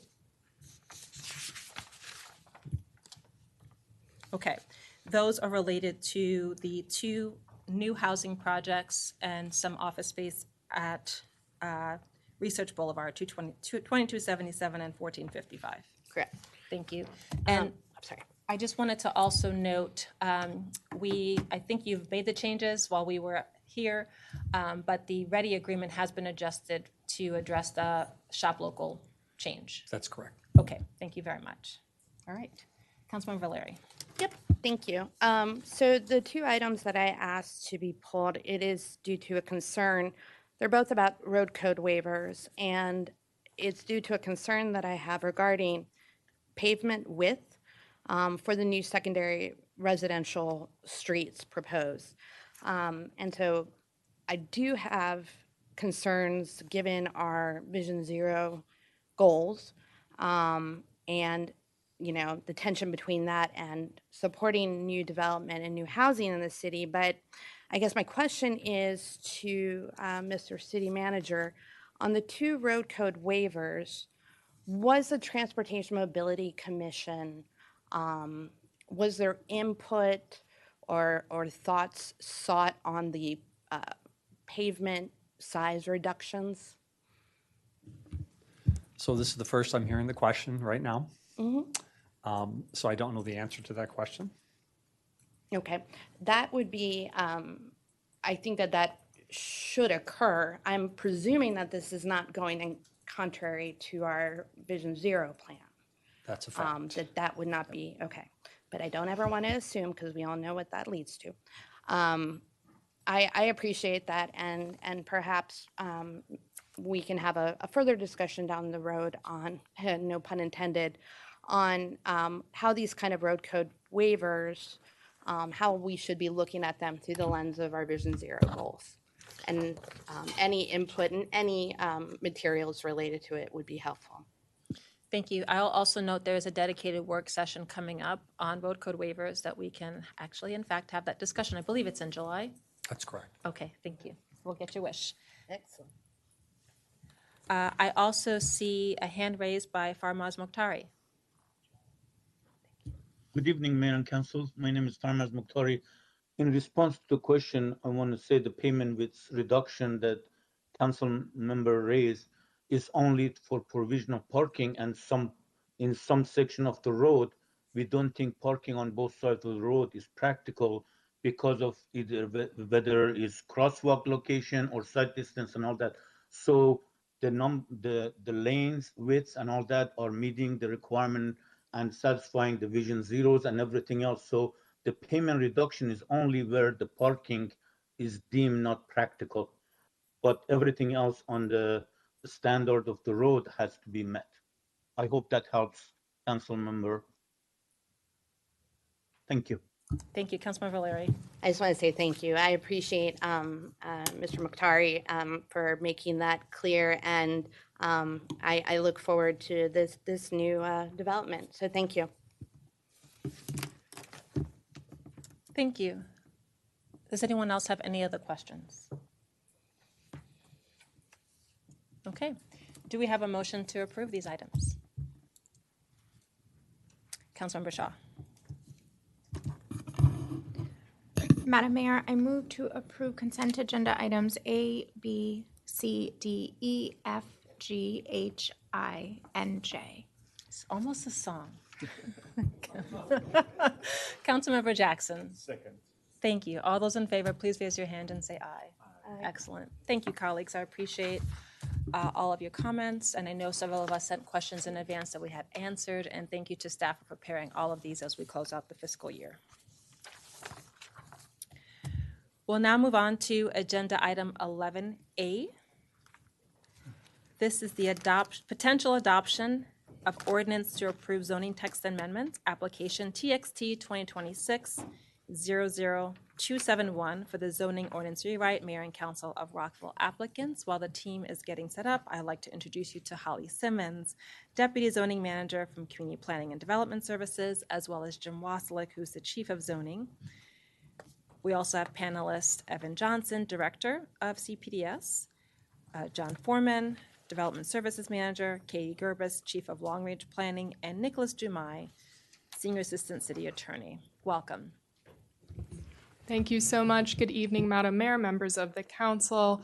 For the record, I'm Holly Simmons, Deputy Zoning Manager in Community Planning and Development Services, and we are here this evening, as noted, to discuss with you all the potential adoption of the zoning text amendment for the ZOR and the zoning map amendment for the comprehensive map amendment. We do have just a bit of a presentation. We have kept it short and sweet, though. Following up on our June 1st meeting, which was the last work session, we did want to do a brief report out on the things that were included in the final staff draft of the zoning ordinance, which was published on June 15th, which relates specifically to Mayor and Council's direction. And then we'll zoom out to do a bit of a project overview, thank you, questions, and finally, after questions, we would move to suggested motions, if it is the will of the body. Following up on the June 1st meeting, we did make a number of changes in the final staff draft. So we increased the maximum base height in the RMD 15 from 40 feet to 55 feet, specifically for the Planning Area 12 Tower Oaks property. Increased the maximum base height in the MXCD zone from 75 feet to 125 feet. Removed the limit on the number of temporary freestanding signs allowed in individual residential lots and clarified that sign permits are not required for that sign type.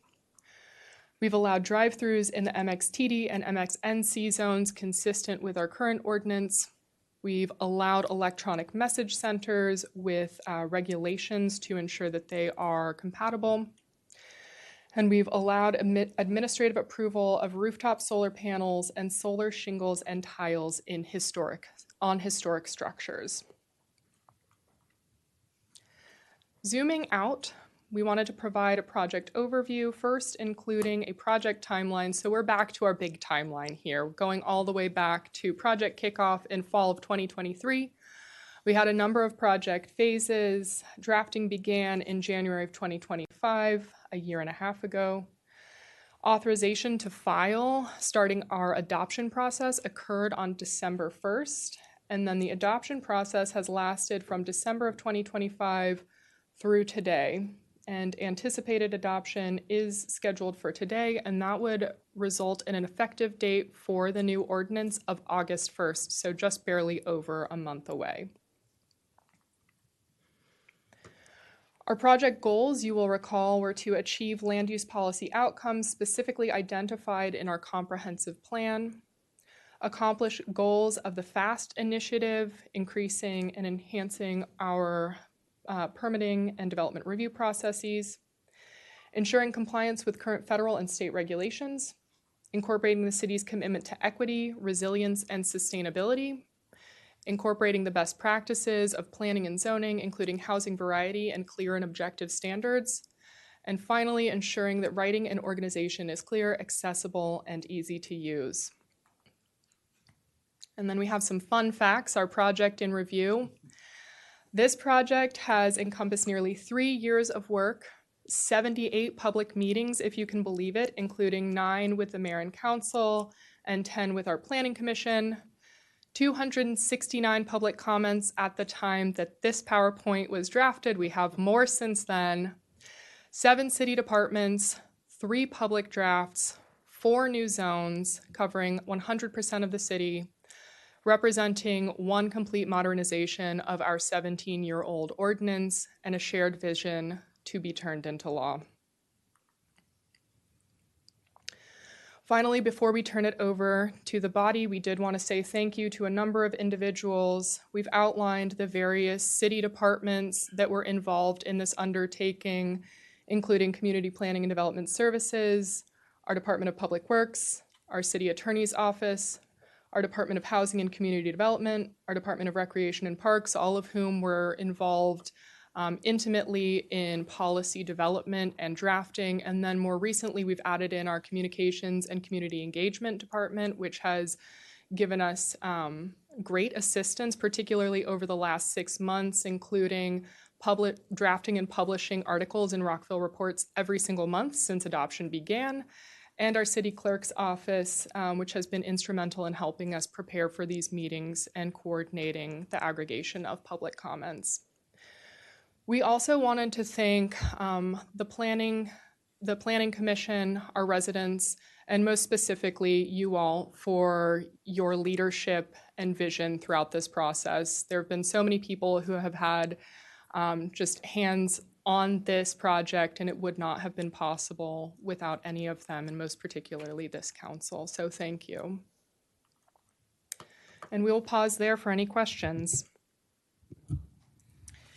Thank you very much. I just want to acknowledge that we've had many community members come out and provide feedback. This project actually is a continuation of the comprehensive plan, which was adopted in 2021. That process took many more years than 3 or 4 years, and there was a lot of neighborhood feedback and engagement in that process. This zoning ordinance rewrite is about implementing parts of the plan. We have made some adjustments based on community feedback, based on new changes since then. This was adopted during COVID, and there's been some different things that have happened. So I just want to acknowledge that this has been a multi-year project to implement the comprehensive plan. And we appreciate all of staff's work on it. I know it has not been easy. I also wanted to acknowledge that on Engage Rockville, in case folks are following along, there are red line versions, early drafts, so that you can track how we went along. And we took each section by work session and went by articles so that we kind of really provided detailed feedback. So I just wanted to acknowledge the process. I also want to thank staff and the community members for providing so much feedback to us, because we have made substantial improvements and changes to try to accomplish our housing, economic, and quality of life goals and Vision Zero and all the things, and also climate action goals, but doing so in a way as well that is sensitive to the context of all of our communities and what's going on in our environment. So I wanted to lead with that. I wanted to see if my colleagues have comments and questions. Just kind of want to get a sense of the volume of comments that people might have, because if there's a lot to do, then we might take them by, articles, if you will. But just if colleagues can just share, if you have minor comments, we'll just go down the line. And just take the overall comments. If you feel like you have a lot to add or change, please flag that now. If you have more than 3 to 5, yes. Okay. All right. Are you guys okay to just go down the line and say your overall comments? Or do you have a lot? Half a dozen. I have about half a dozen as well. So let me just say this. I'm going to go down the line. If you and I can break up our half a dozen so that we can come back to us and allow other people to speak. Okay. I'm going to start with Dr. Miles.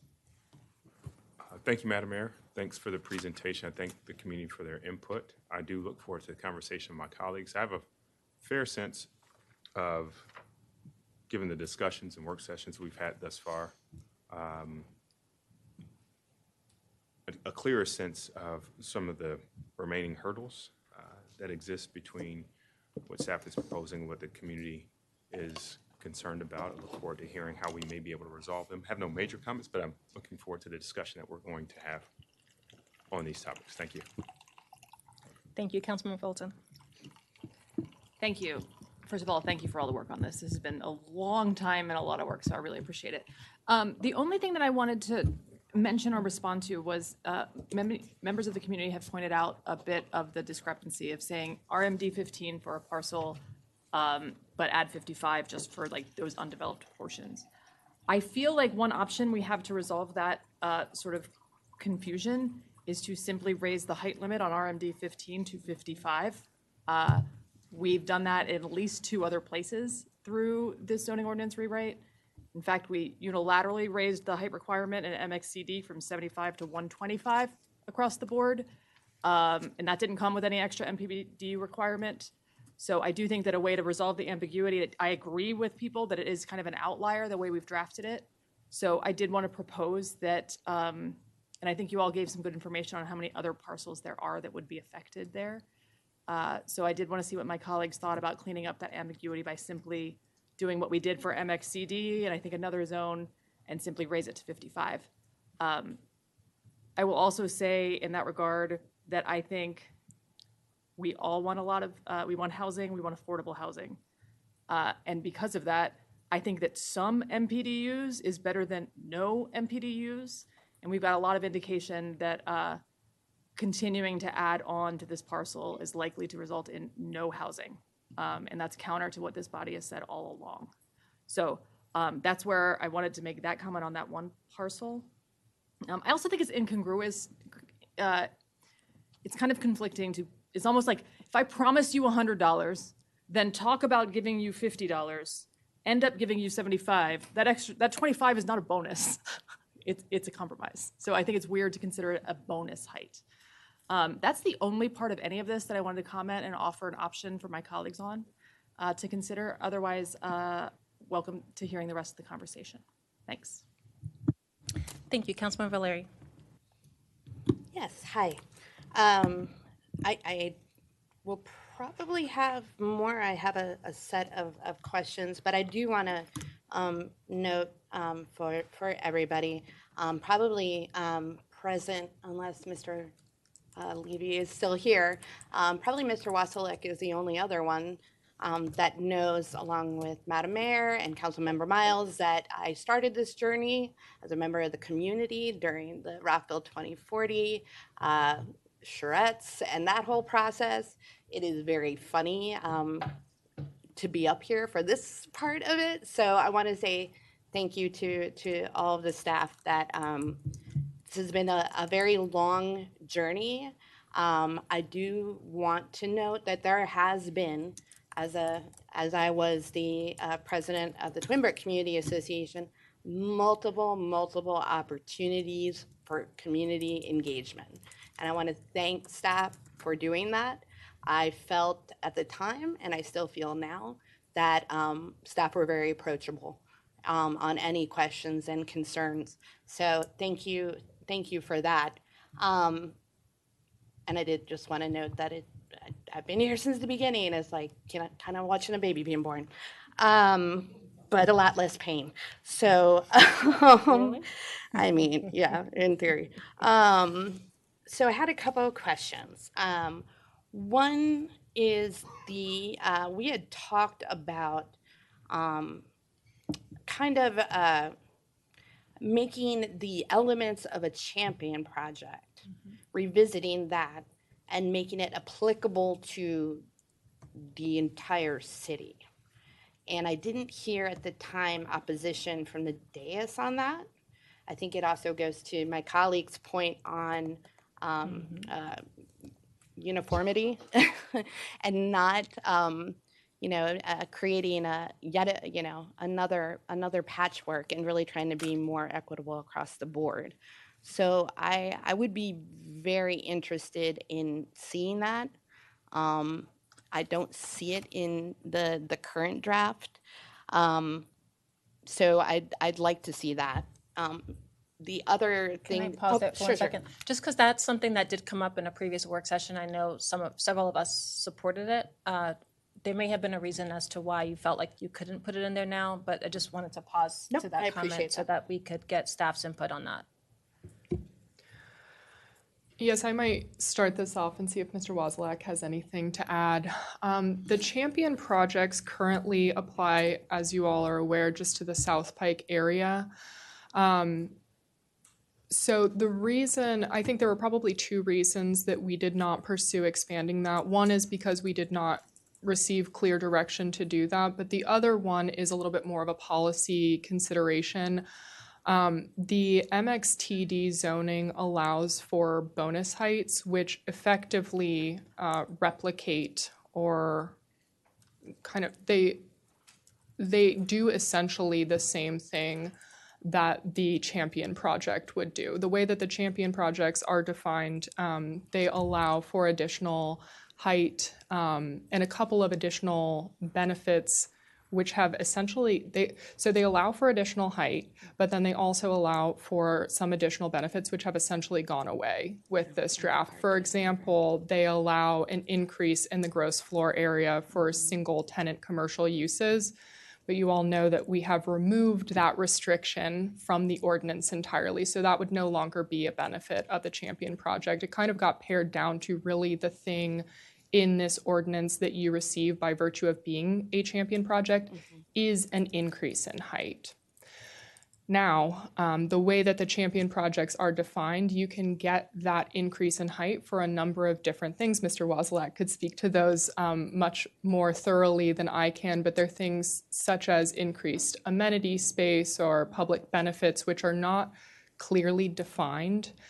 And we did perceive that with the direction of the town center master plan, there were these conversations around what should we offer the bonus height for? And it really solidified that bonus height in the town center would be afforded for additional provision or for provision of additional affordable housing units. And we're very clear in what that is. You need to increase from 15% to 20%.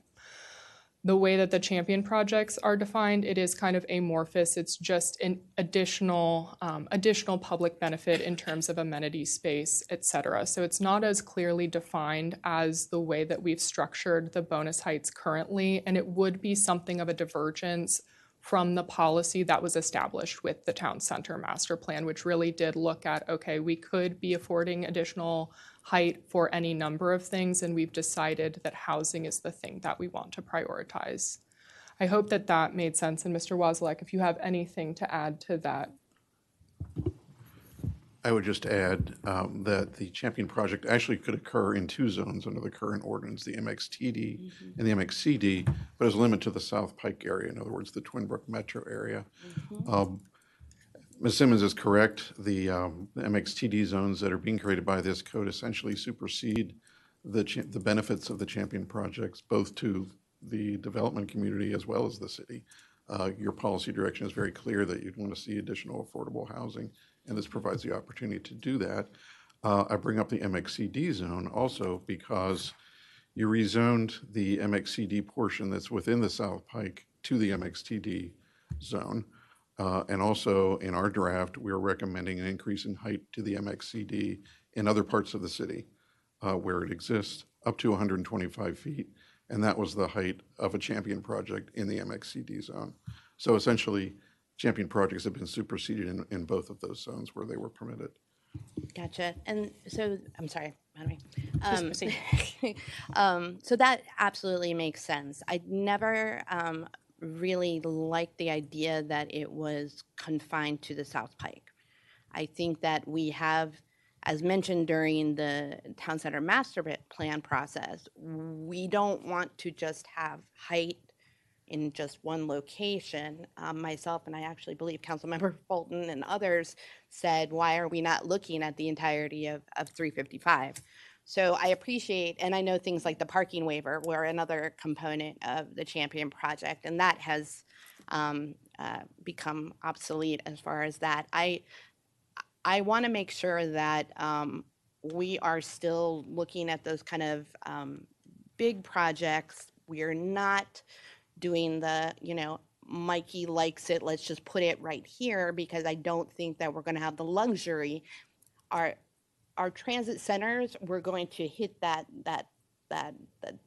spot of not having any more space, right? Like there's a limited amount of space. So we have to be really strategic in where we are looking at, increased density. We can't keep saying, oh, well, the transit corridors, right, on Twin Brook and Rockville Metro. I think we need to be, and I've said this from the beginning, I think we need to be a lot more thoughtful about it and look at a variety of measures, because we're not going to solve, in my opinion, we're not going to solve the housing crisis by only looking at metro stations. It's just not going to happen. So we have to, sit up here and make tough decisions. So I did want to see the increased height along Rockville Pike. I understand that we will, be having a revision to the Pike plan, but I want us to be able to look at some of these issues a little bit more holistically and not in a vacuum. To my colleagues' point as well, I would be more than open to standardizing what the height of our MD-15 is. I'm not a fan of creating yet another patchwork and carve out and exceptions, and every neighborhood is a valued neighborhood, and everybody has a right to safety. I think that the best way to do that is equal application of our zoning, regardless of where we're looking in the city. So things like vehicular access and other issues like that are absolutely critical, but I think we do need to have a little bit of a reckoning with how we look at these issues and make some tough decisions. So to that long-winded way of saying I agree with Councilmember Fulton, I would be more than amenable to increasing the height of RMD 15. Last question, and then I'll pass it on. Can you share a little bit about, and I think I mentioned this in a previous work session, but I could not find my notes off the top of my head. Why would we not be, it is not allowed to have a funeral home in either of our industrial zones? Our current ordinance does not permit funeral homes in our industrial zones, so we retained that policy from the current ordinance. One thing that we did change, and this was following our last work session and Mayor and Council's direction, was to permit specifically natural organic reduction within our industrial zones as a light industrial use. Gotcha. So that would be I-L, but not I-H, I believe. I need to check that. So it's specifically included in the definition of light industrial, which is permitted certainly in the light industrial zone, and I believe also in the heavy industrial zone. Mr. Wasilak's nodding his head, so I assume that that's correct, but I can double check that in just a moment. I will note, though, that within the city, we do not actually have any land that is zoned for heavy industrial use. That's what I was thinking.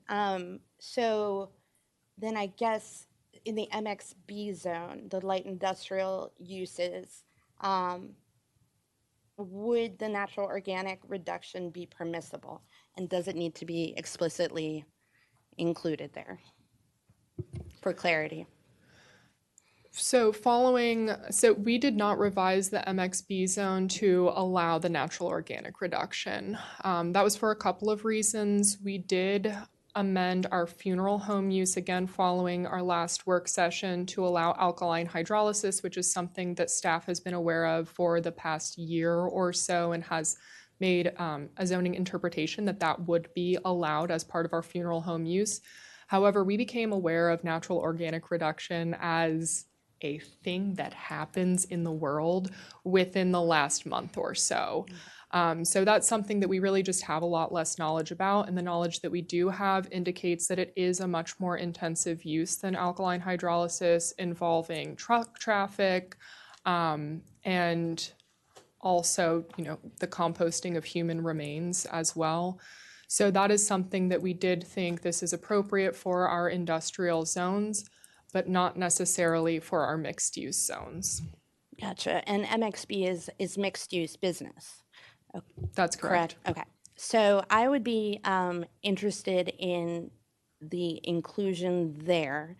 I understand completely that it is a new, kind of a new process to me, but probably within the last year I've become more aware of it, just consumer interest and familial interest as well. And it's my understanding that as of very recently, green cremation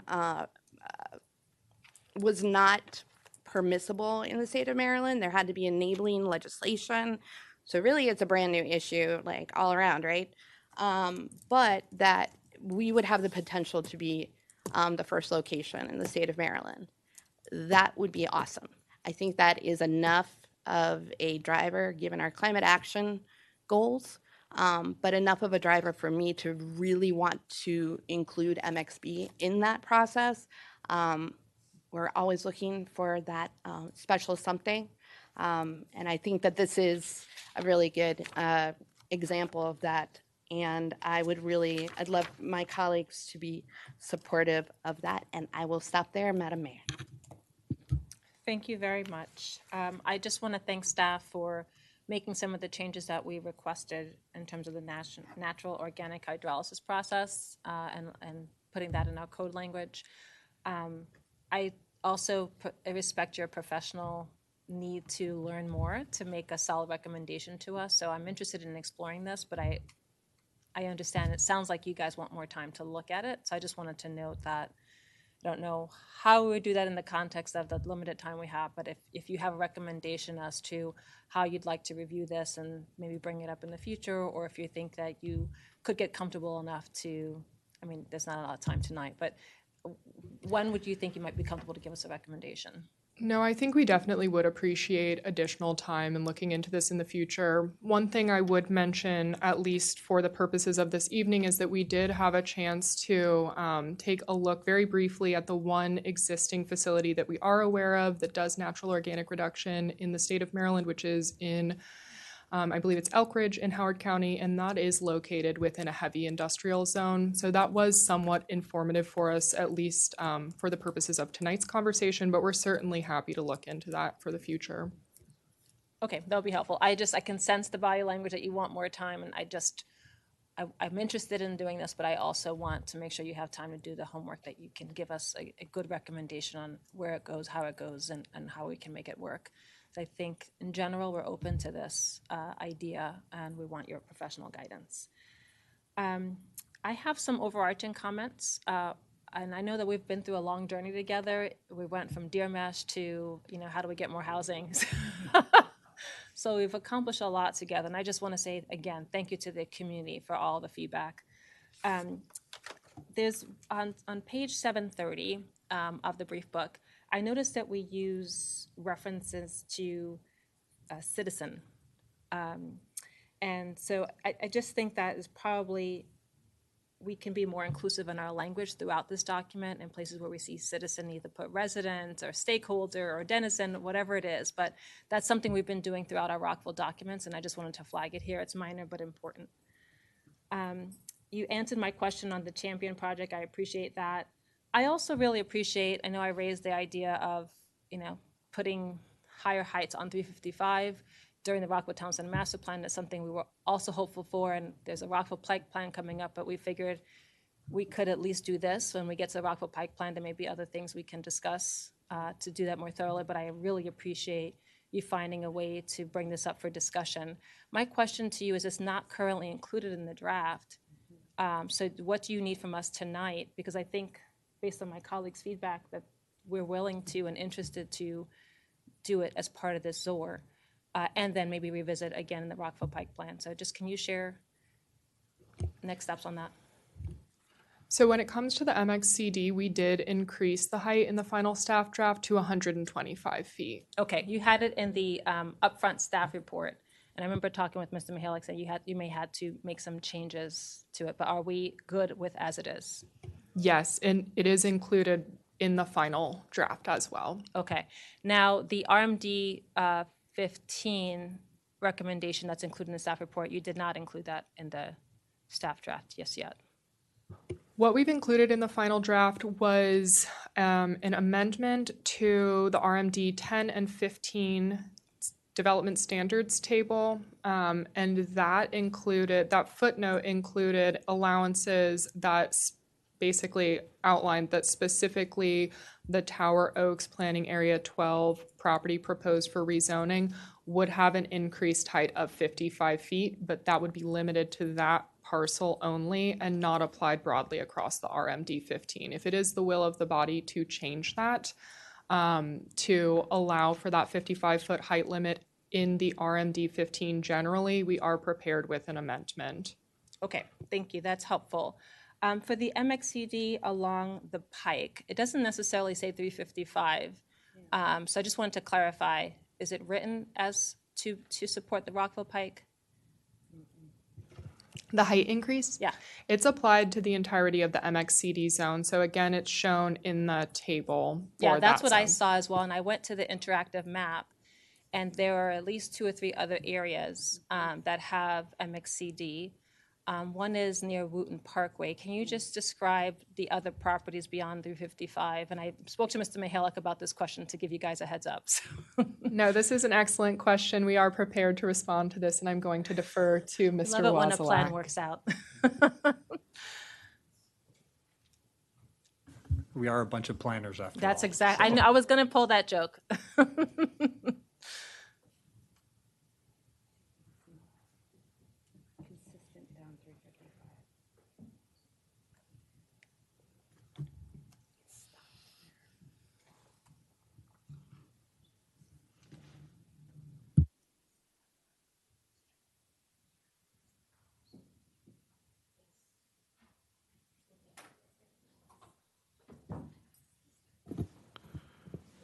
So this is the revised zoning map that is up for adoption. The MXCD zone, zoom in a little bit more, is the color that's kind of an orange and black stripe along most of Rockville Pike, south of the town center. That's what we kind of think of as Rockville Pike, and the zone was actually created because of that condition. But there are other areas in the city that actually are zoned MXCD. Just moving northward along the Pike, you will recall that the east side of the Rockville Metro Station is actually proposed to be rezoned to MXCD from MXNC, which it is now. I'll zoom in a little bit, and you can see that right here. And then further north, there are private properties that actually front Montgomery College campus, and those are currently MXCD. And then the College Plaza Shopping Center is MXCD as well. And further north, the 355 Toyota property that was annexed into the city is MXCD. And of course, the Farmstead development currently being built and was recently annexed is MXCD. Those are all along the 355 corridor. There are a couple of others, I guess you could say they're along the I-270 corridor, but if you think of the properties between Wooten Parkway and the city limits along Seven Locks Road on the east side, there is the county's public works facility, and then the north side development that's underway, and the office building fronting on Seven Locks, and of course the Potomac Woods Plaza Shopping Center.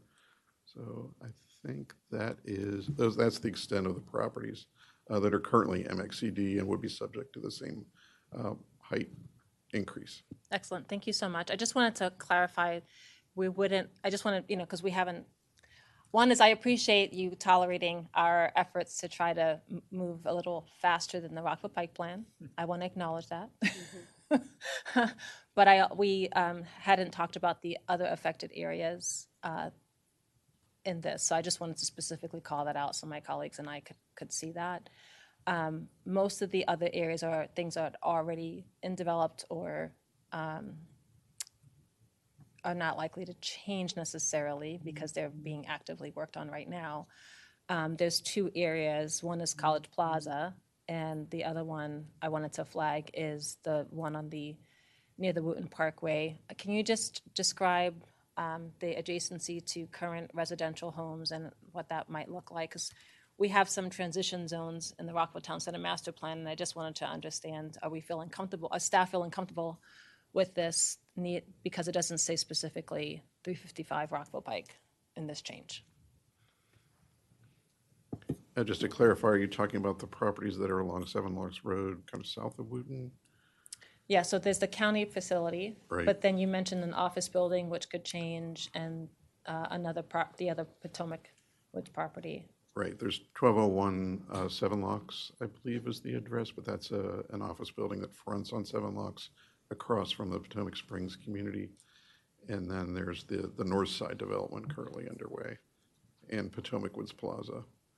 So they are on the east side of Seven Locks, and there are residences, single-family neighborhoods on the west side.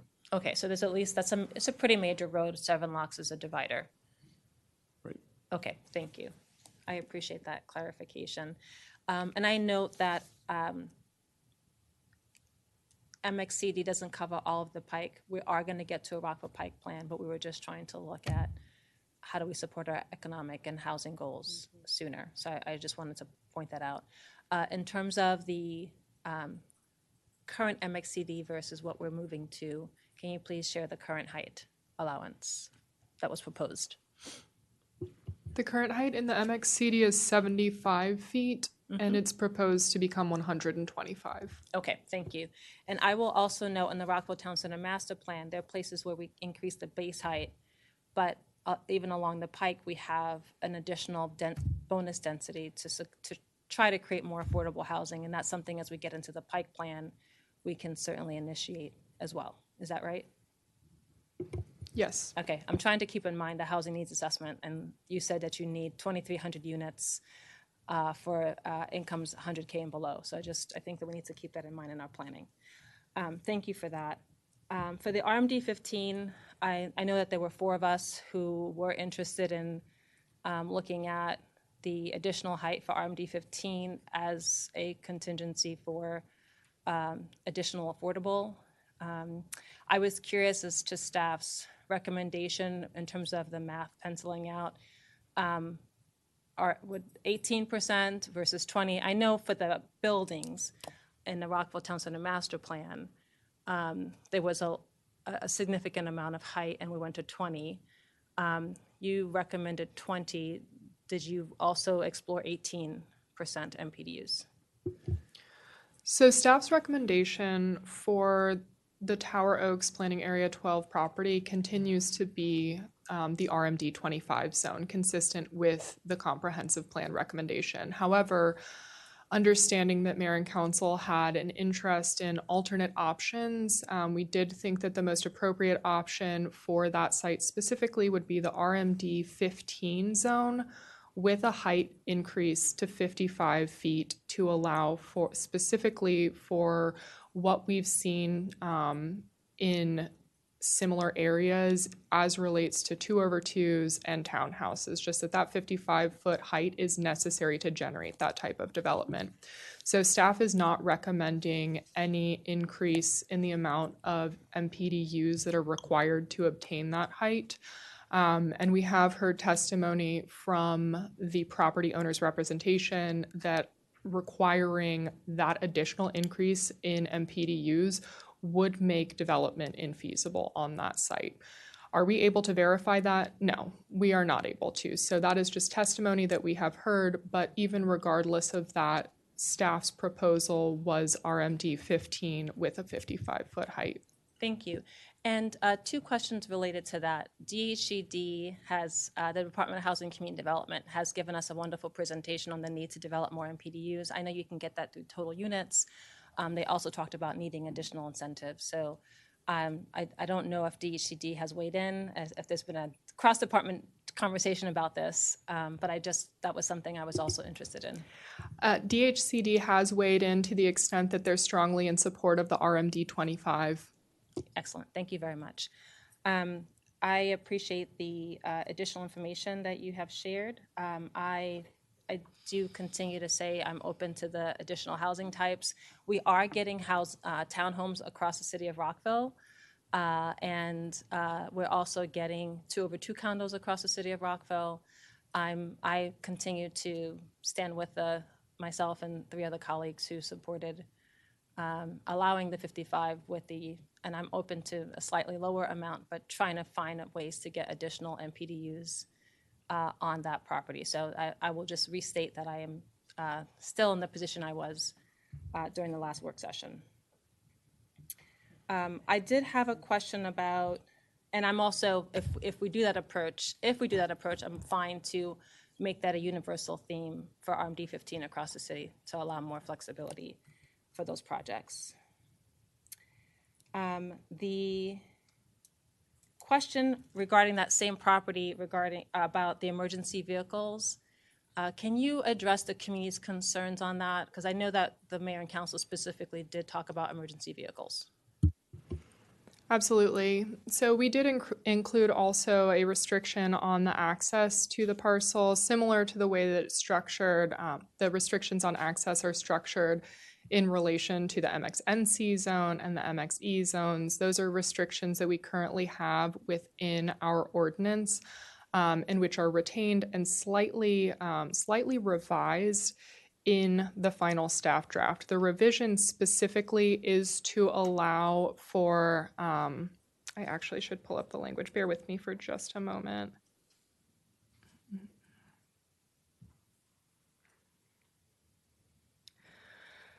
For the RMD 15 zone, it would be that new vehicular access to any secondary residential street ending in a cul-de-sac on the effective date of the ordinance, all of which that really just homes us in on that specific property in question, the Tower Oaks property.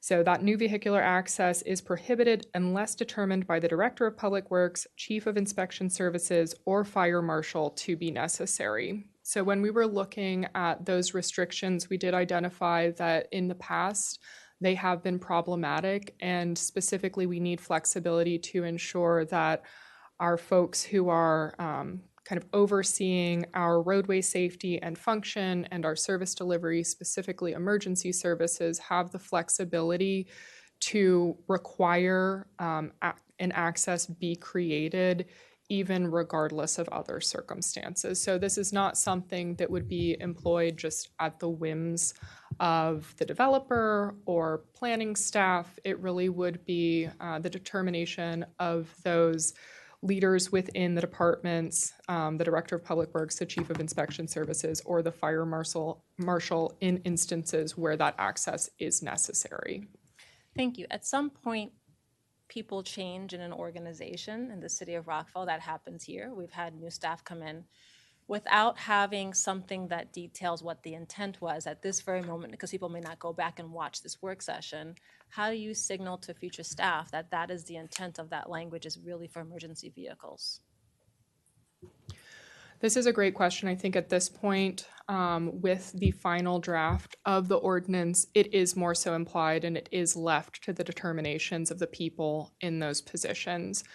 If the body does want additional specificity, we did develop language that would address the intent, exactly as you said, Madam Mayor, and that would be to tack on at the end of that sentence that it would be determined by the Director of Public Works, Chief of Inspection Services, or Fire Marshal to be necessary to ensure service delivery or roadway safety or function. And we did vet that with those 3 individuals, and they found that to be sufficient. So if that is something that the body is interested in, we could absolutely make that amendment. Thank you. I support that language. I appreciate that you guys thought ahead and developed that. That's very much appreciated. The other piece is we've heard some community members about being able to track the clean version versus red lines. On Engage Rockville, you have some really nice documents that have a summary of changes and the red line changes. Can you just clarify how up-to-date those are? Those documents are intended to be completely up to date. So when we produced the original staff draft, which was published back in early December, we did produce a highlights document, which you all are well aware of because we've gone through every single key change listed in that highlights document. Back in April, when we produced a revised staff draft, we also produced what we called a revisions document, which went through all of the substantive revisions made in between the release of that original staff draft and then the revised staff draft. So it outlined all of those things. Things we did not outline were changes to the language that did not change policy, minor technical corrections, things of that nature. And then we also produced an updated final revisions document to attend the final staff draft, and that functions exactly the same as the prior revisions document. So to our knowledge, those are up to date. Okay, thank you.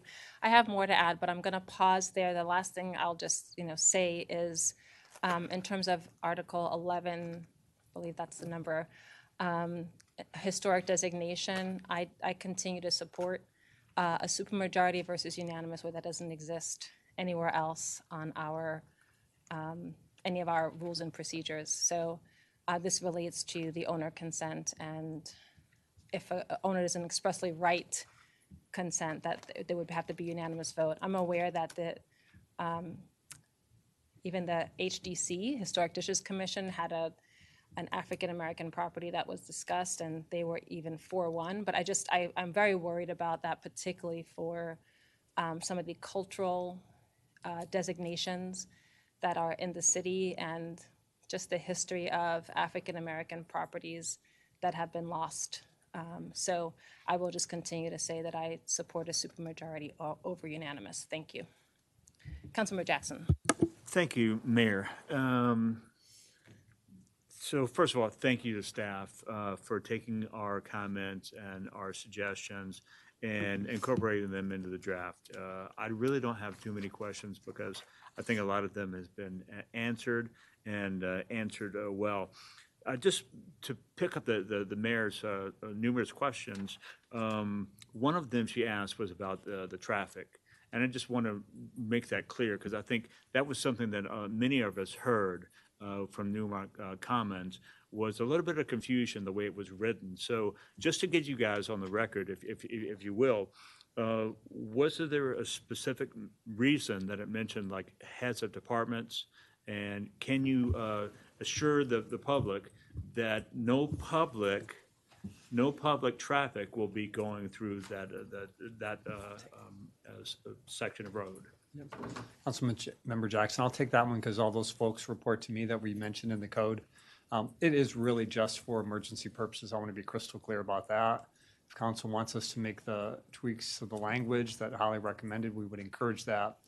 But those are the three people, if you think about it, that are going to be responding to emergencies, whether it's a water main break, sewer line break, a fire, some kind of disaster would be better to access some of those properties from the cul-de-sac into there. But that's it. Otherwise, there's no contemplated or encouraged or even allowed public access from that roadway into the development. No, thank you for that clarification. I mean, I think the body was pretty clear about, no public traffic, but just to be crystal clear among us and among the staff, yes, that is the intent, that there will be no public traffic on that road, only city vehicles and emergency vehicles. So thank you for clarifying that. On the townhouse, on 2/2s, I was talking with various staff, and it seems to me that to build 2/2s, modern technology, modern housing practices needs 50 to 55 feet. Is that right? Yes. All right. And so 2/2s, is that what's commonly referred to part of the housing nomenclature as the missing middle. Is that part of the missing middle? Am I imagining things? I mean, it could be as part of kind of a smaller scale. Say there were 4 units that comprised 2/2 that were comprised of 2/2s. If there could be more extensive, so it might not necessarily be missing middle, but certainly some. So I mean, it would basically expand our housing stock and make it more diversified for various people to be able to afford a home in Rockville. I mean, I think our 2/2s is a good thing, and I would support my colleague, Councilmember Fulton, her recommendation to expand the height limit of 55 feet to the entire RMD 15 across the city. I think it's a good thing. I think we need more housing, and this is something that I really think is a good idea. So I support that. The last thing, I was just second the mayor.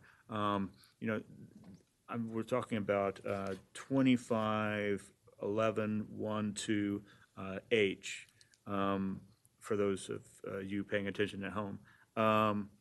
And I just have a problem with unanimous consent, whether it's a supermajority, as the mayor mentioned, or even 6-1. But I think that unanimity is really tough to come by, and for that reason, I would prefer it to be a little bit less, either a supermajority or 6-1. And finally, just so residents are not confused, I've gotten a couple of questions from constituents. Thank you to staff for incorporating what we said about deer mash. I know that was incorporated long ago, but some people have been confused, have been writing in to us, and we've had to go and try to explain that, no, we actually did act on deer mesh a long time ago. So I just want to make that clear that we did vote to allow deer mesh in the city of Rockville. And with that, Mayor, I will yield back. Thank you. Councilmember Shaw. I want to echo my colleagues and thank you for all of the work that you've done. I know it's been a very long journey, and so I greatly appreciate all of that. I also appreciate providing the numbers around the community engagement. And what I often say about the numbers of community engagement sometimes doesn't always correlate with how individuals are experiencing the materials, how people are accessing the materials. So although those numbers are great overall, I just want to just highlight that some community members mentioned that some of the material was difficult to understand, or language is also another issue. Like, there's a whole bunch of things that I think that we can do to learn from this process. And I know it's a lot of information, but I think there's a lot that we can learn from in terms of making just planning in general just more accessible to our community and our diverse communities. And I think there's a lot of work to be done around planning justice as well. So I'll also start that I'm grateful for the deer mesh as well, and I also support a supermajority in terms of designating historic site. Circling back to the RMD 15, I was one of the council members that did support 55 for the bonus height for affordable housing. If that doesn't pencil out, we may want to consider, I know, Madam Mayor, you had recommended 18%. Another option could also be making it 10% MPDUs and 10% workforce, which is closer to market rate, could be 81 to 100 AMI, just to see if that could pencil out, because it's between the affordable and between market. And we just learned from our housing assessment that there is a great need to have more housing that is in between there, where you have a lot of our workforce, our teachers, our civil servants, not able to, they're not qualifying for affordable housing, but they're really struggling with market rate. And so looking at perhaps changing the numbers to 10% MPDU and 10% workforce. And yeah, I think that's it for my comments, but just thank you again for all of the work that you've done. Thank you, Councilman Van Grack. Thanks. Of course, I'm going to echo what my colleagues have said. This has been a long and very detailed process with all the different hearings we've had, the work sessions, 9 of them, the detailed back and forth, the multiple revisions, all of the red lines. I know you guys have put in a lot of nights, a lot of late nights, both with us and without us, so I want to echo my thanks. I do want to turn to something that my colleagues have talked about and we've heard from the community, and that's 25822B, the limitations on vehicular access. And as we've heard, I don't think this is just limited to what we were talking about to the RMD 15 areas. This is also dealing with, we've heard from the College Gardens community and a lot of other areas. And I understand where they're coming from, because I think the language that was proposed is basically, well, we're going to allow these folks to allow access.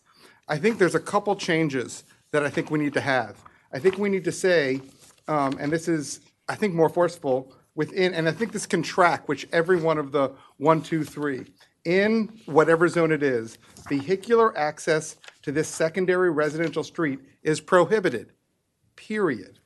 Notwithstanding the foregoing, the Director of Public Works, the Chief of Inspection Services, or the Fire Marshal may authorize a restricted vehicle access point to that whatever street we're talking about, only when necessary for emergency vehicle access or governmental vehicular access. That now says we've got a prohibition, we're only allowing it, and we're only allowing it for these 2 purposes. I think that makes it more clear both to the community and to the 3 officials who we've designated to what that access can be, as opposed to just access can be granted. And I think that addresses the community's concern, as well as the concern whether someone else in that position might just say, well, we're just going to allow everybody to come in and school buses to come in whenever. That, I think, tracks it more clearly. In addition to which, something that I didn't see there, and I think would also at least help, there's no necessarily provision in there about a restriction. Like, should we potentially, and I'm just throwing this out there, should we have something that a restricted vehicle access point that authorized is at that location? Essentially, aside from us allowing it, saying that in these areas there's some type of vehicular access restriction, that it would be allowed. And I think that some of the concerns that we may have heard from the community is, if this is just an open road and the access is restricted, what are we doing to make it restricted? Is there some type of, whether it's a gate, some type of other access to allow it? And I'm kind of mentioning this because I think we've heard from a lot of community. We've heard from the unanimous, I think, mayor and council with regard to these issues. And I think this is something that we could do to both assuage the community, but also with regard to future use, because this is going to be part of the code, ensuring there's some kind of access. And I didn't know if staff yet had any thoughts about either the more restrictive language or potentially adding something about a vehicular access point. So a couple thoughts. I was watching Councilor Dumais feverishly type some things up, and I think he's got that captured. From my perspective, I think it's well done. In terms of a physical barrier, I don't know that that belongs necessarily in the zoning ordinance, candidly, but that's something we should be doing anyway at the end of a roadway that's not intended to go through. So, okay. Anybody else?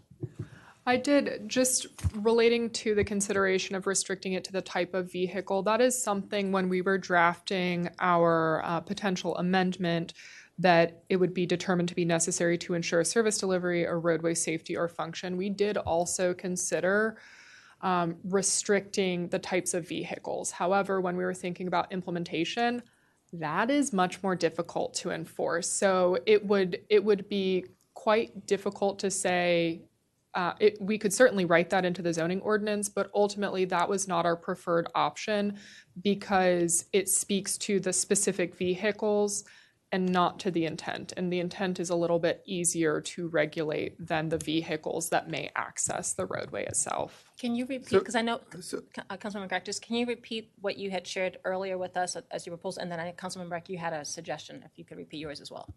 Yes, absolutely. So specifically for the RMD 15 one, it would be in the RMD 15 zone, new vehicular access to any secondary residential street ending in a cul-de-sac on the effective date of the ordinance is prohibited unless determined by the Director of Public Works, Chief of Inspection Services, or Fire Marshal to be necessary, and this is the added language, to ensure service delivery or roadway safety or function. So, and again, my concern with that is, what is service delivery? I mean, the reason why, and I think you're right, within my language, I said emergency vehicle access or government. I think it's more like emergency access or government access, because service delivery is really broad. And I think what we're talking about is emergency and government as opposed to the more broad aspects. And I think that was closer to the intent of the body. Mr. Mihalik. Mayor, if we're down into these couple lines with 1,000 But I also, I was not specifically just talking about the RMD 15. Yep. I was talking about all three, just for that clarification. We're down to these couple things. We're in really good shape now, so I appreciate it sincerely. If it's okay, and if it's okay with the city attorney, I think Attorney Dumais had written down the language, and maybe he could repeat it back so everybody could hear it. Thank you. That would be helpful. Yep. Sure, and Councilmember Van Grack, please correct me if I'm not getting it right. So it would be to revise section 25.8.2.2B3 to read, in the RMD 15 zone, new vehicular access to a secondary residential street is prohibited. Notwithstanding the foregoing, the Director of Public Works, Chief of Inspection Services, or Fire Marshal may authorize a restricted vehicular access point to the secondary residential street for governmental vehicular access and emergency vehicular access only.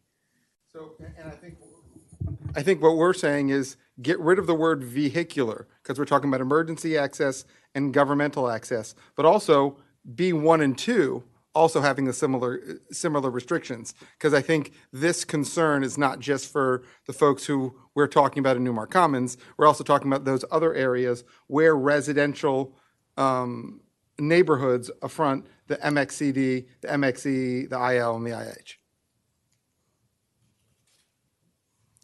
Yeah, understood. I can write that up for you. Okay. Go ahead. I'm hearing some comments, so I'm just gonna say after you're done, I will allow a question about your language. I mean, if you think it's easier to go through that now, I'm okay. All right. Are you amenable to that? Yeah, as long as we're still coming back. So we'll yeah. come back to you. Thank you. But yeah. It's no problem. Is that cool? Councilman Valerian, then. Dr. Mouse, is it related to this language or? I was saying I'm good on the language. Okay, all right. Let's let Councilman Valeri speak, and then we'll ask for the language to be repeated one more time, and then we can just drop roll it. Okay, cool.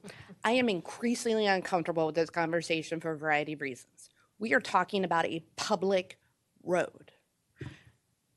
Councilmember Van Grack mentioned, and if it's just for illustrative purposes, maybe perhaps a gate.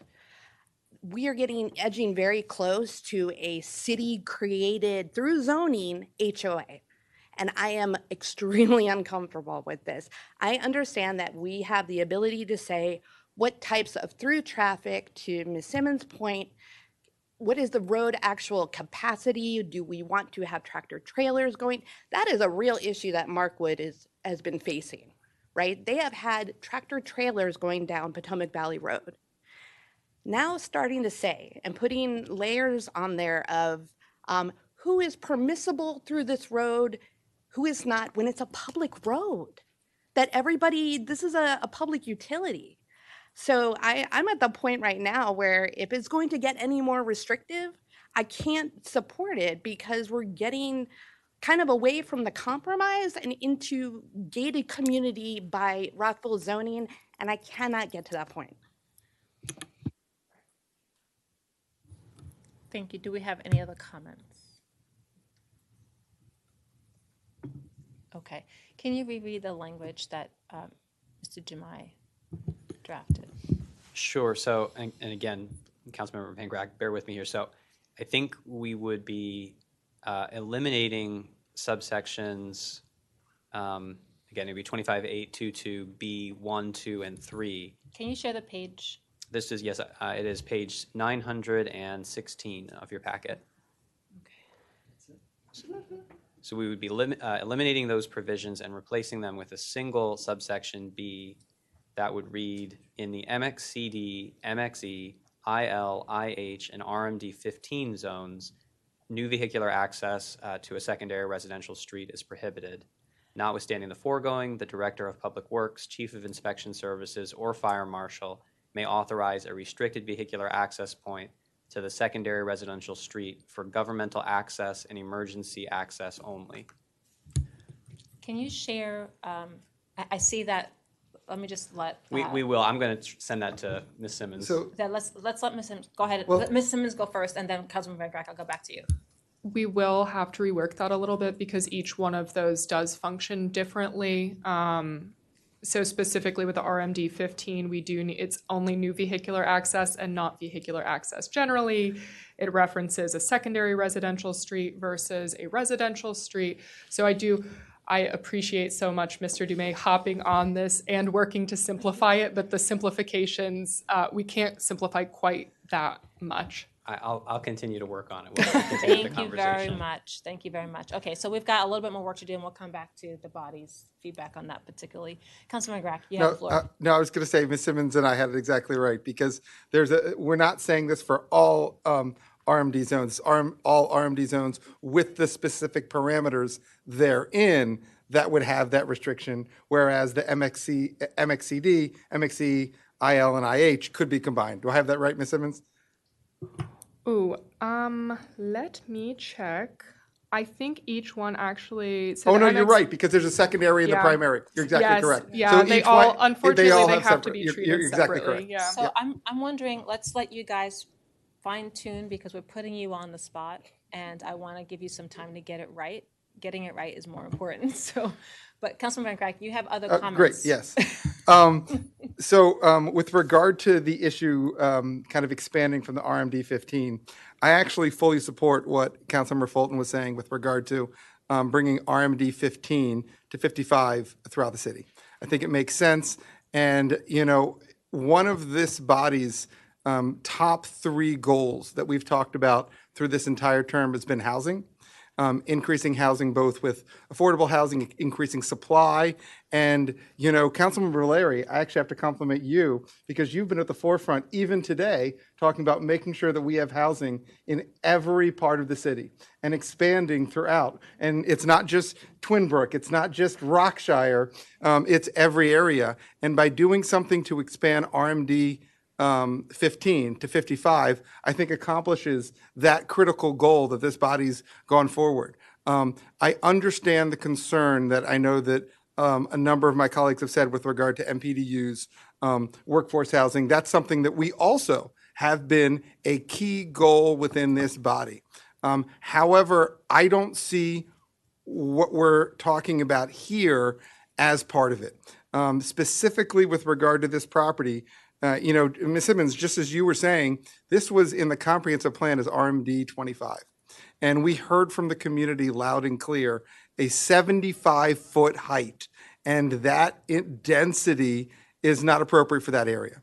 And while it is in the comprehensive plan, and I understand staff's impetus to go there, bringing it down to an RMD 15 at a 55 height is, to use Councilmember Fulton's words, a really good compromise between something that is RMD 25 with the 75-foot height and something that's a lot more reasonable, which is RMD 15.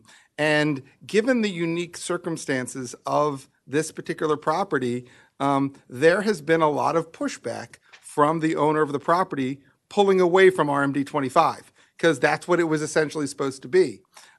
They've pulled it back from what they expected to have. an RMD 15 at 55, which we're hearing from a lot of developers is kind of some of the standard, is a reasonable compromise. And putting more restrictions on that potentially makes it so that it might not be feasible to do it, just as staff was saying. Now, obviously, none of us have the exact figures in front of us, and I don't know whether it would, quote unquote, pencil out with any particular more restrictions than RMD 15, 55 feet. However, it seems that we've restricted them pretty significantly to come from RMD 25 down to RMD 1555. And if we're really, truly going to be wanting to have the supply of housing and building in every part of the city, if we're going to bring down from RMD 25, the bare minimum, I think, that would potentially allow housing to occur is the RMD 1555, which I think it's important to go back to the last conversation with regard to the restriction. My understanding is the owner was presuming that there would be access to Don Mills Court. We've essentially now made it so that that isn't going to happen, only emergency access and governmental access to that area. And so there's going to be a higher cost for them to be able to have access that's not in the Newmark Commons area, which I think is important. The community has said, hey, we do not want the additional traffic. We do not want a pathway that could go from one area through our neighborhood. And we've done that. And I think having RMD 1555 without restrictions answers what the community has initially said to us that they wanted, allows for a regional development, and hopefully we'll have a development there because it's cost effective. I also want to bring up, and I know it was discussed before, the 25.6.6.6B3. And that's dealing with what we're talking about, and that's the organic, and I want to get the correct phrasing, the NOR. And I think I understand what staff essentially is saying. And my understanding is our understanding of why there would be a restriction for this particular type of use is different. And the natural organic reduction, we're not really sure. I've taken a look at a lot of other jurisdictions, and I understand that the natural organic reduction is different than the HA type because it has different chemicals. And it seems like there has been different restrictions. However, what I've seen is when you have an MXB type zone, as opposed to excluding it, a lot of other jurisdictions put specific restrictions on those specific areas. And I'm just using from examples, ensuring that all natural organic reduction activities, including vessels, holding, processing, curing, bulking agent storing, soil remains storage, and transfers occur entirely within an enclosed building. And other things like making sure that even if they're going to be in an MXB, they can't be up against a residential unit. Things like, and I know the gross cumulative floor area, because one of the reasons why I looked at that other area in Maryland that had the large industrial area. Well, when you have a large industrial usage, you might not be able to be in an MXB. So restricting the size and then also making sure that no outdoor storage of remains, vessels, bulking agents, or any of their chemicals is permitted whatsoever. So there might be a compromise between you can't do it, you can do it, but some type of compromise that allows the restrictions that other jurisdictions have allowed in MXB. And I know that I'm kind of throwing this out because we're all kind of playing catch up over the past week or so, but I think there's a compromise between, nope, you can't do it. Yes, you can do it no matter what, but having some type of restrictions in other jurisdictions. I didn't know if staff had a kind of thought. Mayor, if it's okay. Mr. Mihalik, please proceed. Should have recorded that and found the jurisdictions, et cetera. That was great. I think those are exactly Yeah, I think that's what you said you would do, right? You committed to that to us. Okay, thank you. Please continue. Okay, now, one thing that I know we had talked about at the beginning, and I know I mentioned it, and I think you guys are halfway there. Mic, please. Ooh, scary. It's like I felt there was a voice in my felt like head. the Wizard of Oz. Please don't look at the man behind the corner. All right, we'll start again. One of the issues that I had brought up at the very start of when we were going through our work session is with the annexation process. And I know that you all added a section that said the Planning Commission, and this is in section 25.1.3.1. And you all had said that, and we added, the Planning Commission must send a copy of the preliminary annexation plan to the mayor and council within 60 days of receiving the chief of zoning recommendation. And I think that's a great addition. What appears to be missing is, what if they don't? So my question is, there didn't seem to be the next question is, like, for example, if they don't, then automatically goes to the mayor and council, or if they don't, someone else has the authority. What is the next step if they don't adhere to that subsection C2?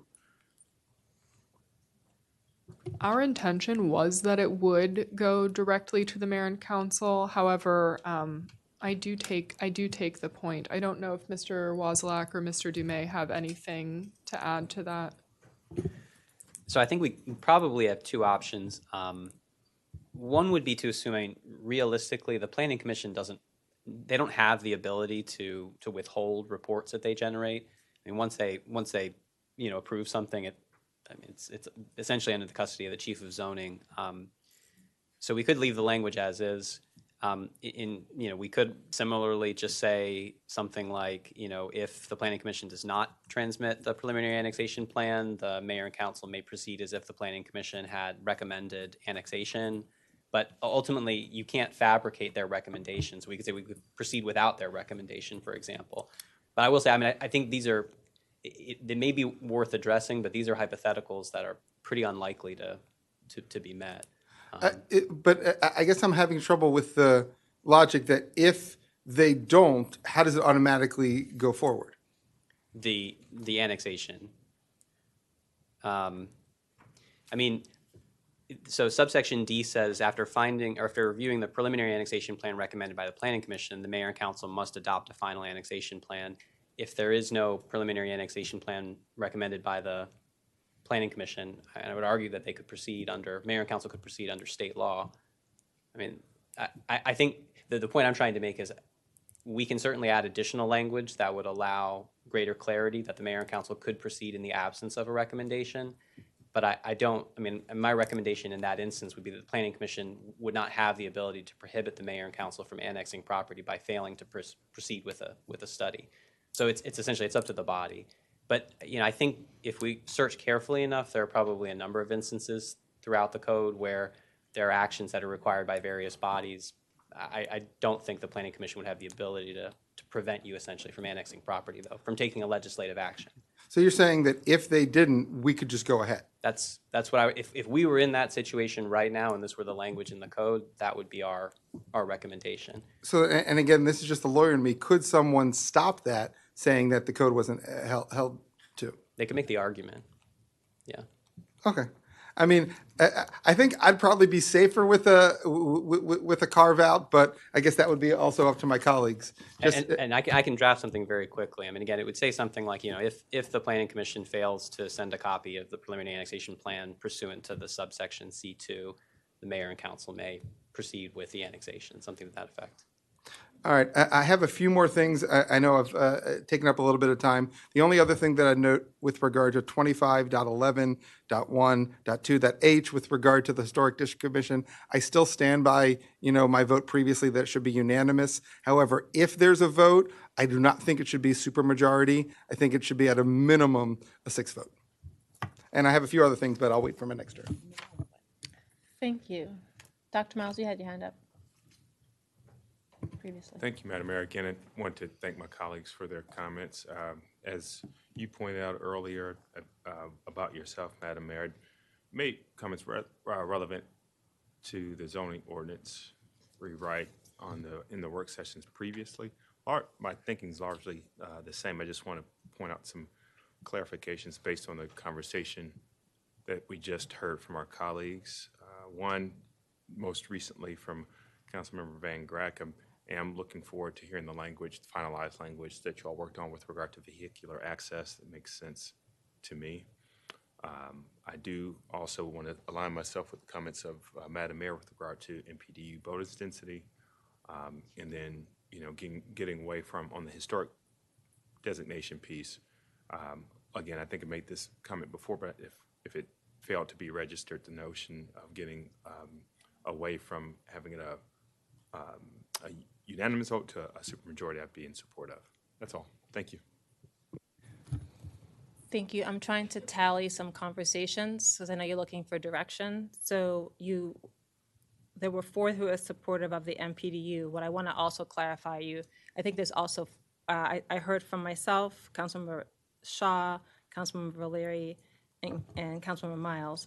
But can you specifically, Dr. Miles, did you mention that you also supported Councilmember Fulton's proposal to do it on RMD 15 across the city? Yeah. You want me to opine on that? Yes. Yes, I'm Okay, support of that. because I think the others said yes. Yes, Councilmember Fulton. I don't know how, first of all, you looked like you weren't sure about that. Is that your? Yeah, I actually would benefit from some clarification on that. I really appreciate you catching that. I was counting that council members Fulton, Valeri, Jackson, and Van Grack wanted to increase the height of the RMD 15 zone to 55 feet across the board with no MPDU requirement. So can I ask, how is it, this is my question, like, if we were to raise the height requirement to 15, of RMD 15 to 55 across the board, like we did with MXCD, how would we impose an additional MPDU requirement? It's just the maximum height. Structurally, we would do it in the same way that we've already done with a footnote. The footnote would be revised slightly so that it's not specifically calling out a property that is undeveloped on the date of the effective date of the zoning ordinance that's at the end of the cul-de-sac, or however exactly we kind of homed in on this is the only property we're talking about. We would retain the footnote, but remove that language that homes in on that one property. It's also very easy to amend the table to allow for the RMD 15 zone to be 55 feet across the board. Either one of those revisions is pretty straightforward. So, but can we do both, is my question. If we revise the chart to say RMD 15 is a maximum height of 55, how would we then also have an increased MPD requirement? We would not, I think we would not do it exactly the way that you're conceptualizing it. We would retain the base height at 40 feet, but then we would have the footnote that increases the height to 55 for the provision of 20% MPDUs. Oh, so I just want to be clear on what I was recommending was not that. Yes. I think we should raise the height to 55 for all of the 15. Yes. And I would, I don't understand why we would be treating the 15 differently than any other zone where we're raising the height.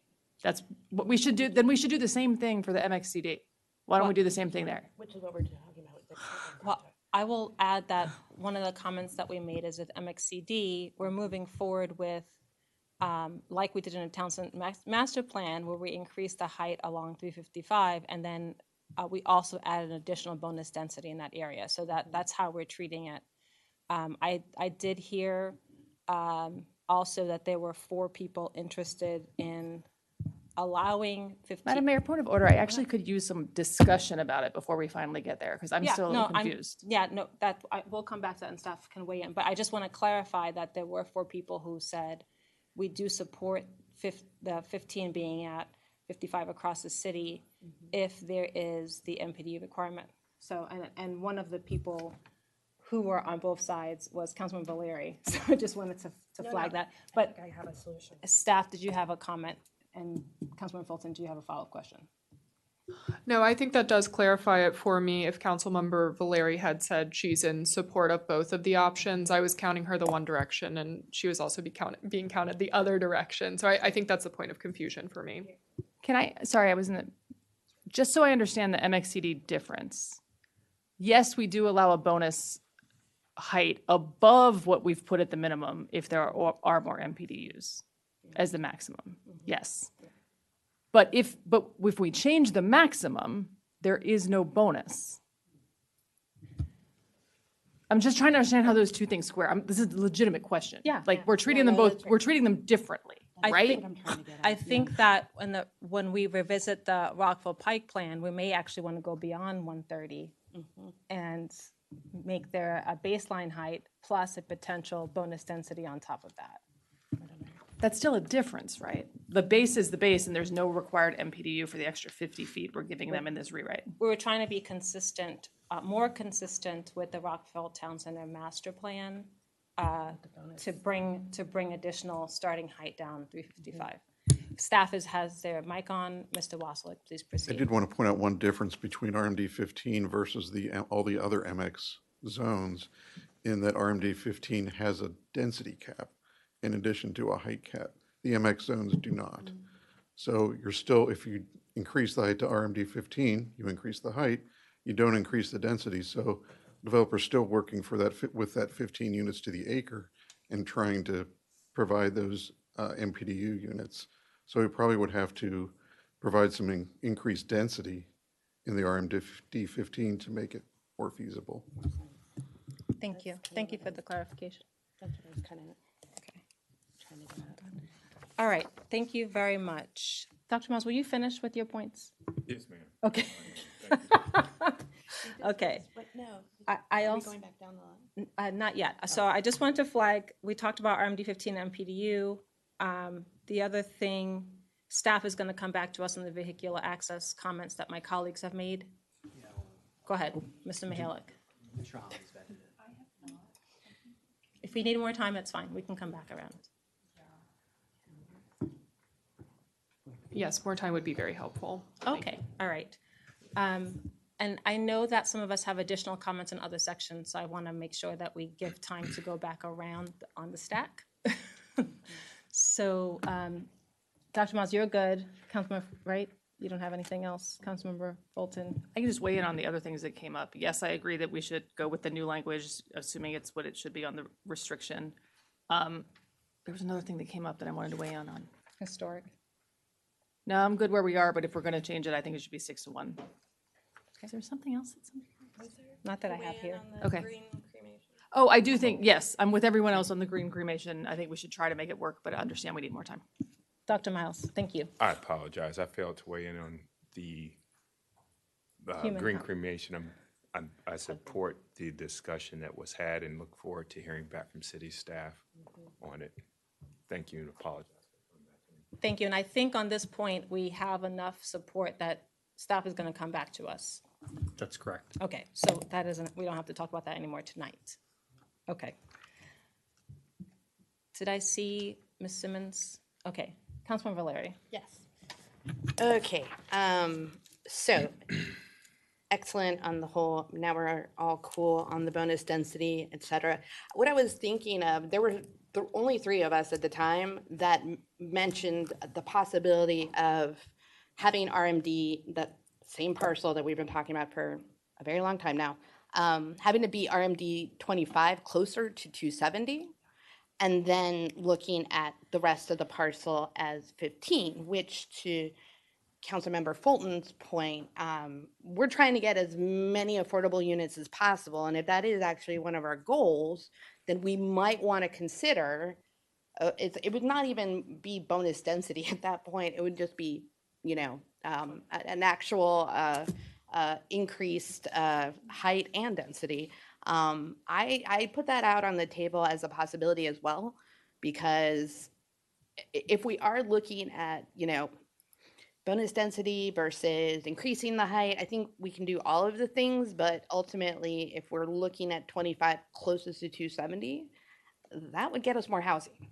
So I just wanted to throw that out there because there was only three of us that at the time, but if anybody wanted to Yeah. to hop on that. I do remember we raised this. I know Mm. it's a comment I've raised as well, but staff, I was like cutting the parcel a little bit. Did staff have a reason why you didn't like that? Just. I mean, candidly, we just didn't hear 4 votes to say, bring it back. Oh, that could be. Well, no, sorry, Madam Mayor. Go ahead. But I'm no offense to Mr. City Manager. I'm actually talking to my colleagues. Like, there's 3 of us. If anybody would like to hop in the additional housing train, I just wanted to put that out there as an option as well. I think we've come to a good place with it, but yeah, I just want to put that out there because if we want to walk the walk on housing, that would actually get us more housing. Just to clarify, so that would have the RMD 15 bonus density proposal plus splitting the lot like we talked about in previous, but didn't have enough support for at the time for 25 along 270. Yeah, absolutely. But the challenge that I will say is that we would need staff to come back with how they split that parcel. Mr. Mihalik. Yeah, corridor. I don't know if we'd have to come back. You guys can just tell us half of it, or we would need some type of identification that we can show clearly on a map. So Can that's you, all. just so that as we go down the line, do you guys have the width of that property? So like, We'll take a look at it. okay, thank you. All right, I'm gonna go down the line. Did you have something specific to this? Yes. Okay, go ahead. So, I mean, I'm all for density. So, I mean, that's fine. The problem is, part of the problem that we have here to begin with, this is not a large parcel. This is not really like an entire neighborhood that we're dealing with where we can say, oh, RMD 25, RMD 10. This is part of the problem that we have here in the reason why it needs to be somewhat of a dense and why it was RMD 25 to begin with is it's a small, narrow parcel. And if we're going to get housing there, to split it up between one or the other, I don't know that makes sense for this particular property. I'm certainly, all welcome because, again, as we talked about, one of our goals are housing. And so if the choice is RMD 25 versus an RMD 55 with restrictions and MPDU, sure, I would support that. The problem is, I don't think that's realistic in this property to have some type of split within it. That was my only point of why I hadn't supported that. Thank you. It might be helpful to pull up that property so that we can see, and if you need more time, that's fine. We can come back to this issue because I know there's other topics that we have to discuss. I know this was raised and we haven't necessarily cut it that way. So We have. I would also just note that adjacent to this property, the same owner has already RMD 25 allocated that they may treat it as one contiguous project or master plan it in a way like that is what I've heard from the team previously. Councilmember Valeri. Just super quickly on this topic and to Councilmember Van Graaf's point, there are actual parcels with a higher density that are more narrow to scale on this map. So while and I completely appreciate like even having that is actually, oh gosh, let me look at it. It was one of the mixed use zones. If you could scroll down super quickly on the what we're looking at on the the mixed use zone types. I don't know who's. Oh no, the key on the left. I heard that. Okay, so we were talking about the MXCD, and which is significantly can have more height and more density.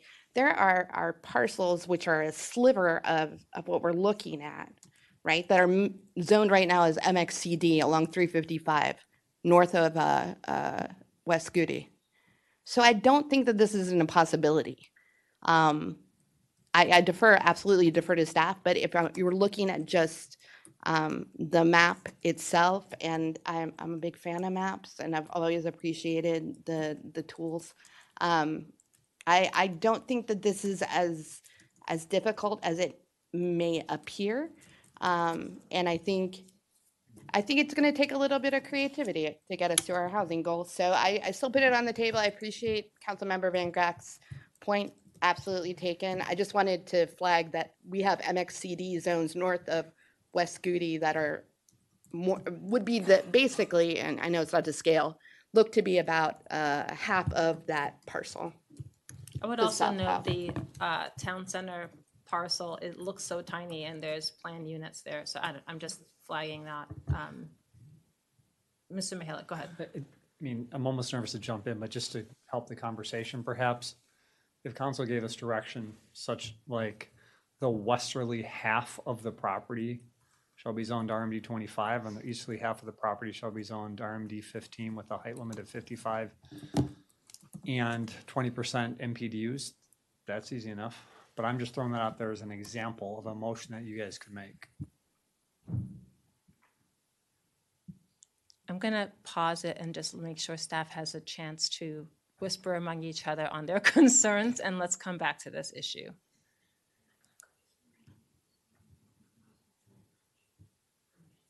Okay.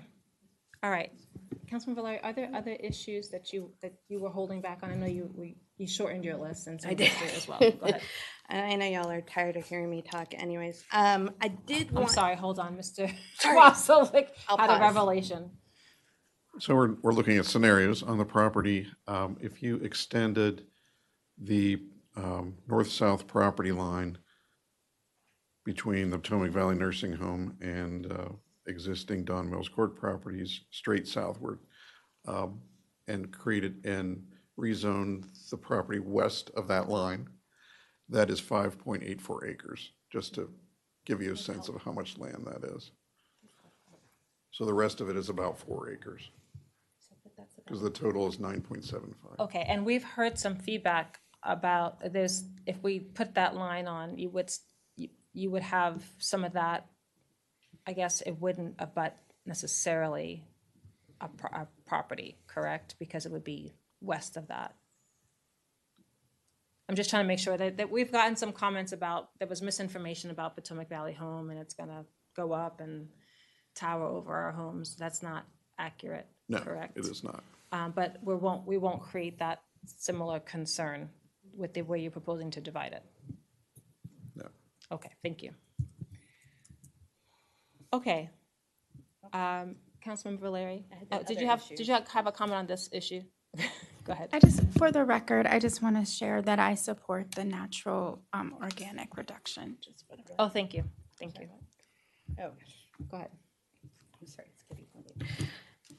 Thank you, Madam Mayor. I did want to just throw out there, and I have ideas on it, but I think I'm going to raise this again, that in light of, I think, some of the important discussions that we're having around historic designation, especially because designation is a legislative zoning act. It makes sense that we're having it. However, we have not as a body had an actual work session around this issue. We have not really, in the way that we have dug deep and had work sessions on zoning, we have not had that kind of lens applied around historic designation. I think that these discussions are important enough to warrant that. I think that we are still using a lot of the processes and criteria that have been in place with no critique or review for many, many, many years. And so I would really like to reiterate and put before my colleagues that we do have that work session, because I truly believe that we need to not be, I don't think that we can simply say that historic designation across the board. I think that there are levels of significance or cultural importance. I think that we need to have that conversation. There are some entities on the historic registry that are there simply because they are an example of an architectural style. They're not the only example. And I'm challenged by this because, and Madam Mayor and I have talked about this a lot, right? The example I give is if Thurgood Marshall grew up in Rockville.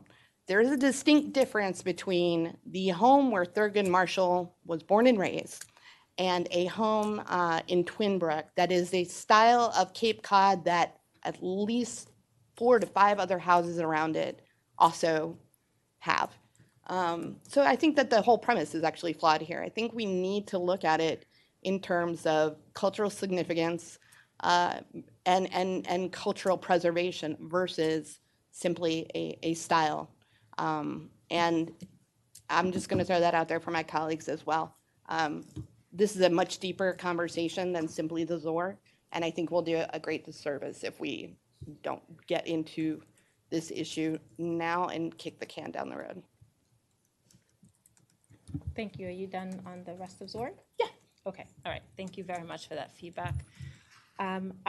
Since you raised historic designation, I was tallying up on the unanimous versus supermajority. I saw 4 with myself, Councilmember Jackson, Councilmember Shaw, and Councilmember Miles. What I want to clarify is supermajority or 6 of 7. So just wanted to, I heard those numbers as well. Get clarity on that. Ms. Simmons, did you want to say something? I was counting the same that you did, Madam Mayor. There were a couple of members who did reference a 6-1, but there was specification for supermajority from yourself, Councilmembers Jackson, Shaw, and Miles on my count as well. Any additional comments? Dr. Miles? I apologize. I guess I've had my mic on for some time now. Before supporting it, I support in premise coming from a unanimous to supermajority. I should have asked what constitutes a supermajority, legally or otherwise. Yes, in terms of the zoning ordinance, we have been counting it as 5 out of the 7. Okay, I'm still in support if it's 5 out of 7. Thank you. Okay, does everyone else support that interpretation? Okay, we still have the 4. Thank you. Okay, I had a couple other comments, and I do think we need to come back to the historic preservation discussion broadly because I think there's a manual and I know there's a budget consideration of that, but just as you get through Rockville Pike Plan, East Rockville Plan, and there's other things to touch on in the future future. date. Yes, Okay. I'm not doing that tonight, Mr. Mayor. I almost fell out of my chair, Mayor, sorry. Okay, I appreciate the comments of my colleagues. The other piece I wanted to ask is up front in Article 1, Section 25.121, transitional provision, application in progress. As we move forward with this, I know you left the dates blank to be filled in, right? That we previously had a workshop on there's going to be a 2-year, allowance. Can you just clarify, just because I know in this draft the dates are not filled in for the listening public as to what the intent is there? I'm sorry, could you restate the question? I know we're at the transitional for provisions. the transitional provision, application in progress, it applies to section 25.1.2.2, and it goes to .3.4. You have dates that are kind of highlighted to be filled in once we adopt, so can you just talk about the time span? Absolutely. So if we're talking about the effective date of the chapter, that is proposed to be August 1st, assuming an adoption date of today. So that would be just a little bit over a month to kind of tee things up to make sure that we are prepared for the ordinance to become effective. And then everything would kind of proceed from there. So when you're looking at needing, for example, to submit written requests to the Chief of Zoning by a date 2 months after the effective date of this chapter in section 25.1.2.1 B, then that would be 2 months after that August 1st date, and so on. Okay, thank you very, very much. That is appreciate. What I was trying to make sure I was thinking about, there was people who already have applications in place and they might look at, I have to do something totally different. That's the date parameter. I was wondering how you were going to fill that in. Yes, absolutely. I will tell you also, we have been reaching out proactively to our applicants who have applications in process just to make them aware of these provisions, and have already received some communications from applicants regarding which ordinance they would like to proceed under. Okay, thank you. That was my second question, is about the educational outreach. But they will have a chance to decide which one they proceed under. That's perfect. Thank you. I've raised this before, but just wanted to flag the article on applications, permits, and procedures, section 25411, newspaper notice. It says basic newspaper notice. I know my colleagues and I have been talking about, we don't just put things on pigeons anymore. I know you don't want to get too expansive because you don't want to create a legal liability, but at minimum, we can say it goes on our website, correct? Just to come into the digital age on this. This is an excellent question for me to defer to our colleague, Mr. Foreman, who is on the line with us. He can give us pretty much any information that you would like about notification. Okay.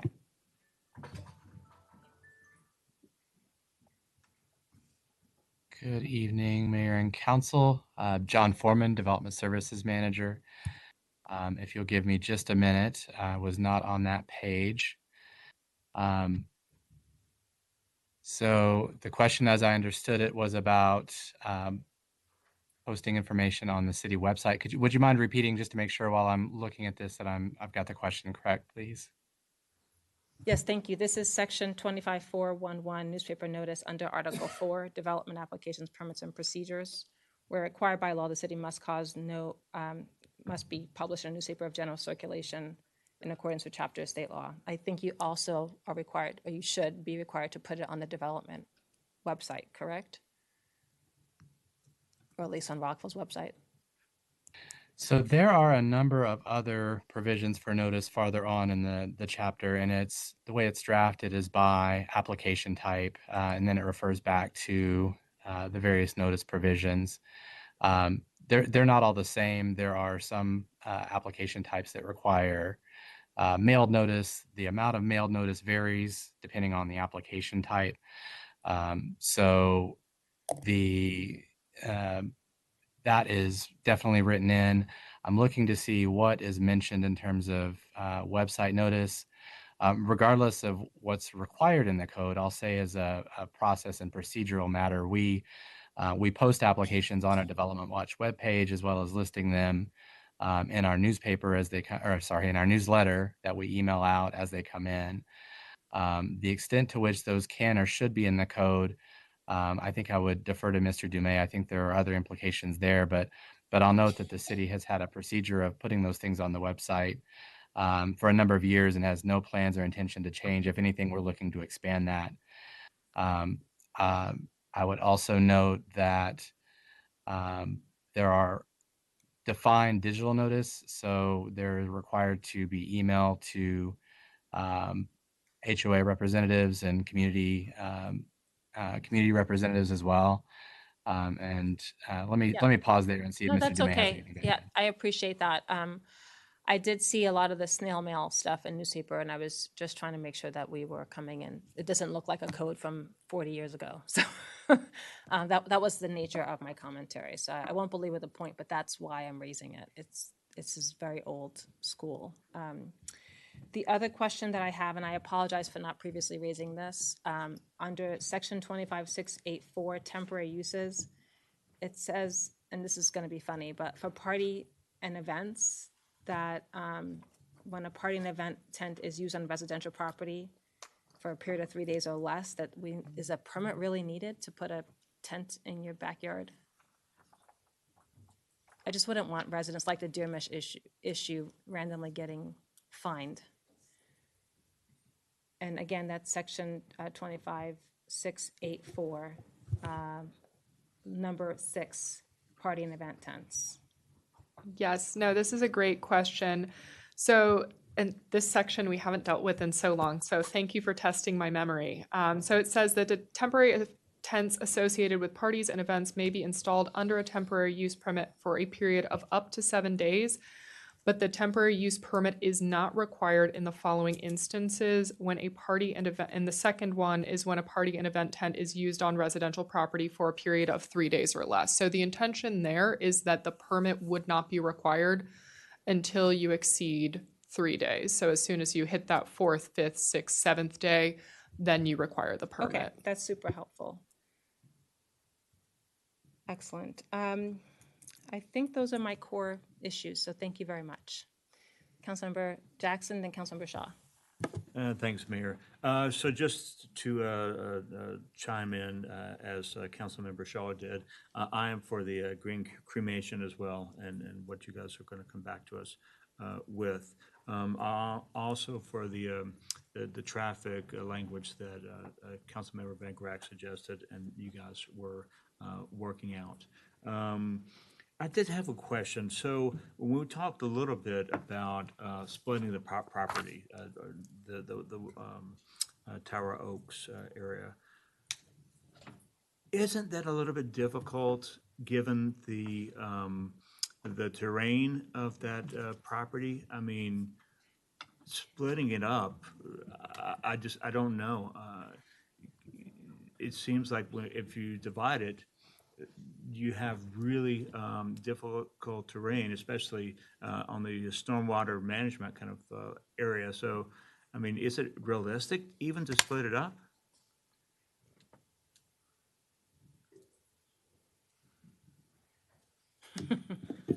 Well, I think almost anywhere you would put the line, it's somewhat arbitrary. We do notice that some of the improvements that exist on the site now in terms of stormwater management are more on the eastern side of the property.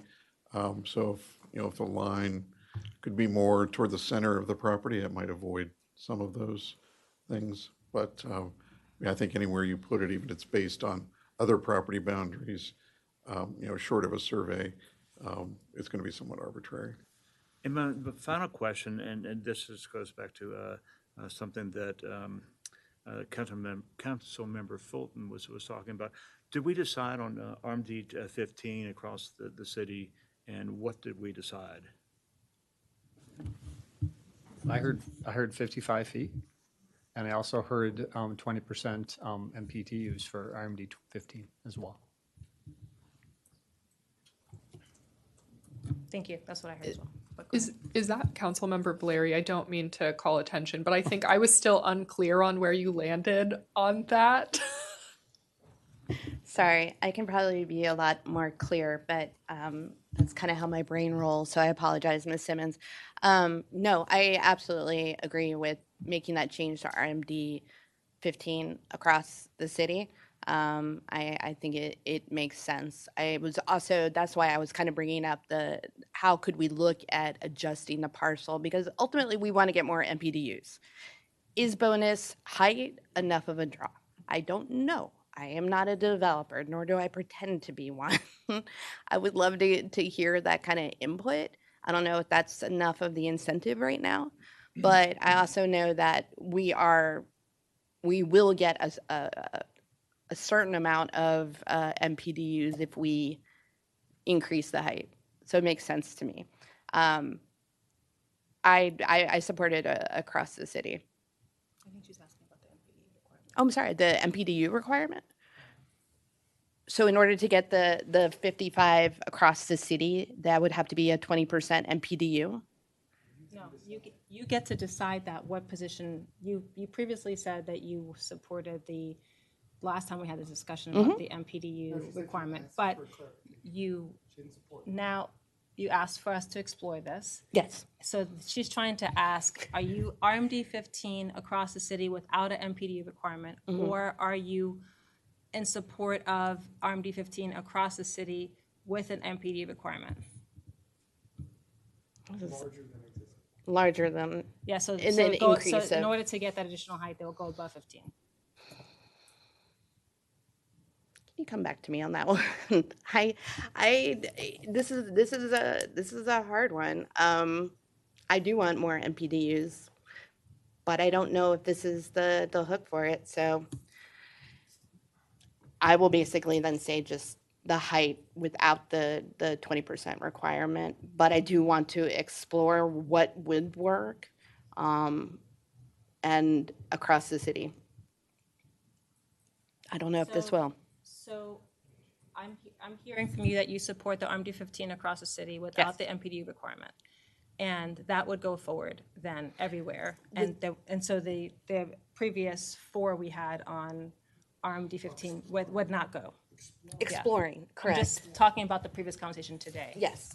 She said she supported it earlier. So she's storming and forming, and we're giving her the space to do so. Correct. And I feel like many are storming and forming, like live from the dais. So, not every assumption is stays in place. So, no, I'm going back and forth on it, but I believe that the guaranteed number versus the possibility of a development not coming in to increase it that's the calculus for me. So does that make sense, Ms. Simmons?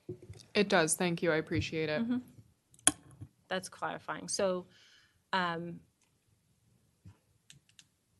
with that said, I think that the compromise on the trying to do the RMD 15 and 25, I don't know if we have enough support on that. I was supporting that if we had the additional MPDU requirement. So I will hold on that for now.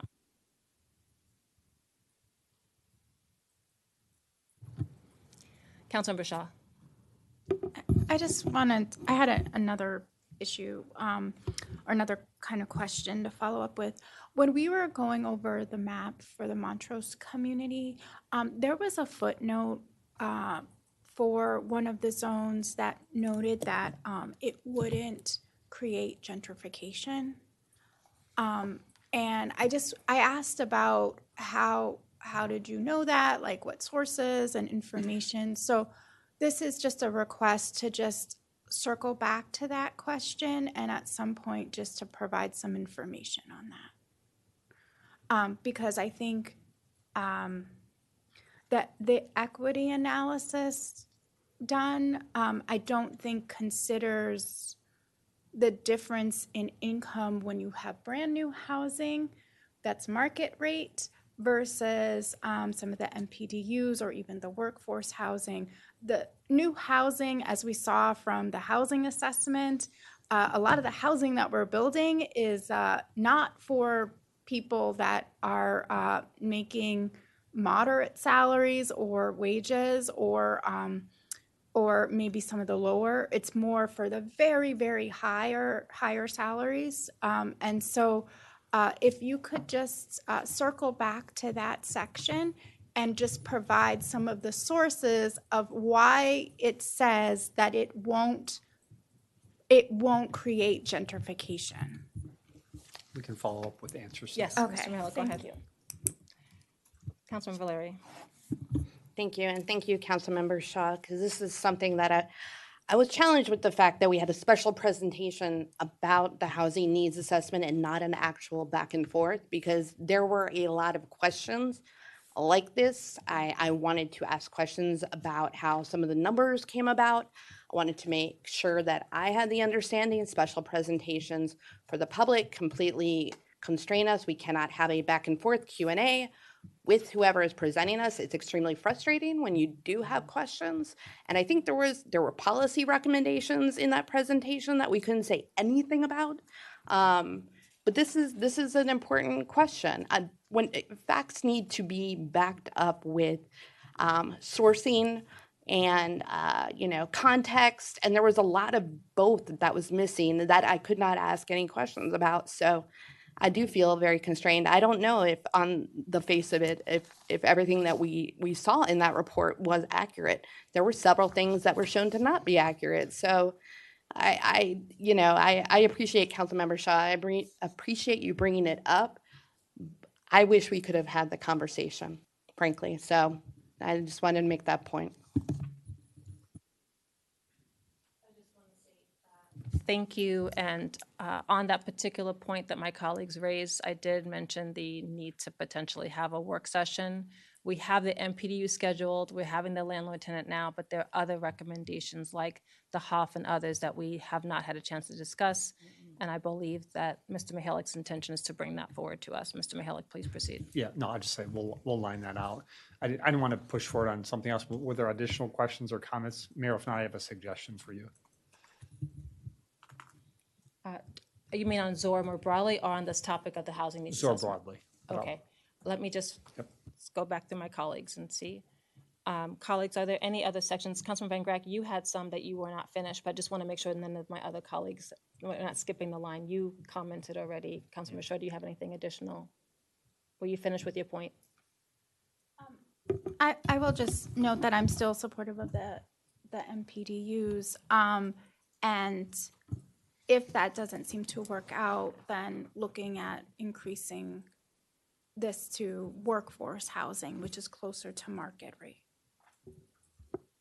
I'm in the same position, Councilmember Shaw, but I think we're 3 at this point, so we don't win on that. Yeah, and we just had this housing needs assessment say we need a lot more affordable. So thank you for flagging. Yes, and workforce. Councilman Van Grack, back to you. Well, just also keep in mind, perfection is the enemy of the good. That, you know, if we're going to be increasing RMD 15 to 55, we are getting more MPDUs across the city. So I'd rather, you know, to quote Councilmember Fulton, I'd rather see more MPDUs than restrict MPDUs because MPDU at all because we're lowering the requirements. So section, and this goes to something the mayor was saying that I want to add to. In the section 25.1.2.2, this is the previous approved project plans. I know the mayor was talking also about this because we don't want to necessarily prejudice anybody, but and I know we had talked about this when we were going through this before. Maybe I'm misreading this, but this seems to me that if there's an approved project that has not yet received the site approval, they must go through the current one, not the previous one. Is that right? That is correct. So is there any rationale or reason about essentially those particular plans grandfathering those in to have the similar choice that we were talking about? Because when they applied and it was approved, they were under the previous regime, not the current regime. We did consider that. I might start things off and then defer to my colleagues if they have anything to add. I think it comes down to needing to kind of draw a line somewhere. So we did think, if you recall back in the original staff draft, we did not even address grandfathering for project plans. We said Agreed. Yep. No project plans can be grandfathered in this manner. The transitional provisions apply only to site plans. And through the course of review and thinking about what is kind of fair and reasonable in terms of both the needs of our applicants and also really anticipating that this zoning ordinance is preferable probably to applicants, and it is the direction that we want development to go. It is the embodiment ideally of the goals from our comprehensive plan, our FAST initiative, other council priorities. We really do want for projects to use the new zoning ordinance. So it certainly could have been possible to write it differently, but we thought that this was a really reasonable compromise to say, you don't need to go back and redo your project plan to conform to this new zoning ordinance. However, when you pick up and you come in with your site plan, that does need to conform to the new zoning ordinance. Mr. Dumais, Mr. Wozlak, even Mr. Foreman, if you have anything to add to that, I also defer to you. The only other thing I'll add is just, one of the incentives is that you don't have to go to the Planning Commission. If you were to proceed with a level 2 site plan under our current code, you would have that additional administrative process that you just don't have under this code. So, in addition to everything Ms. Simmons said, we just think most developers are going to choose to proceed with the shorter route.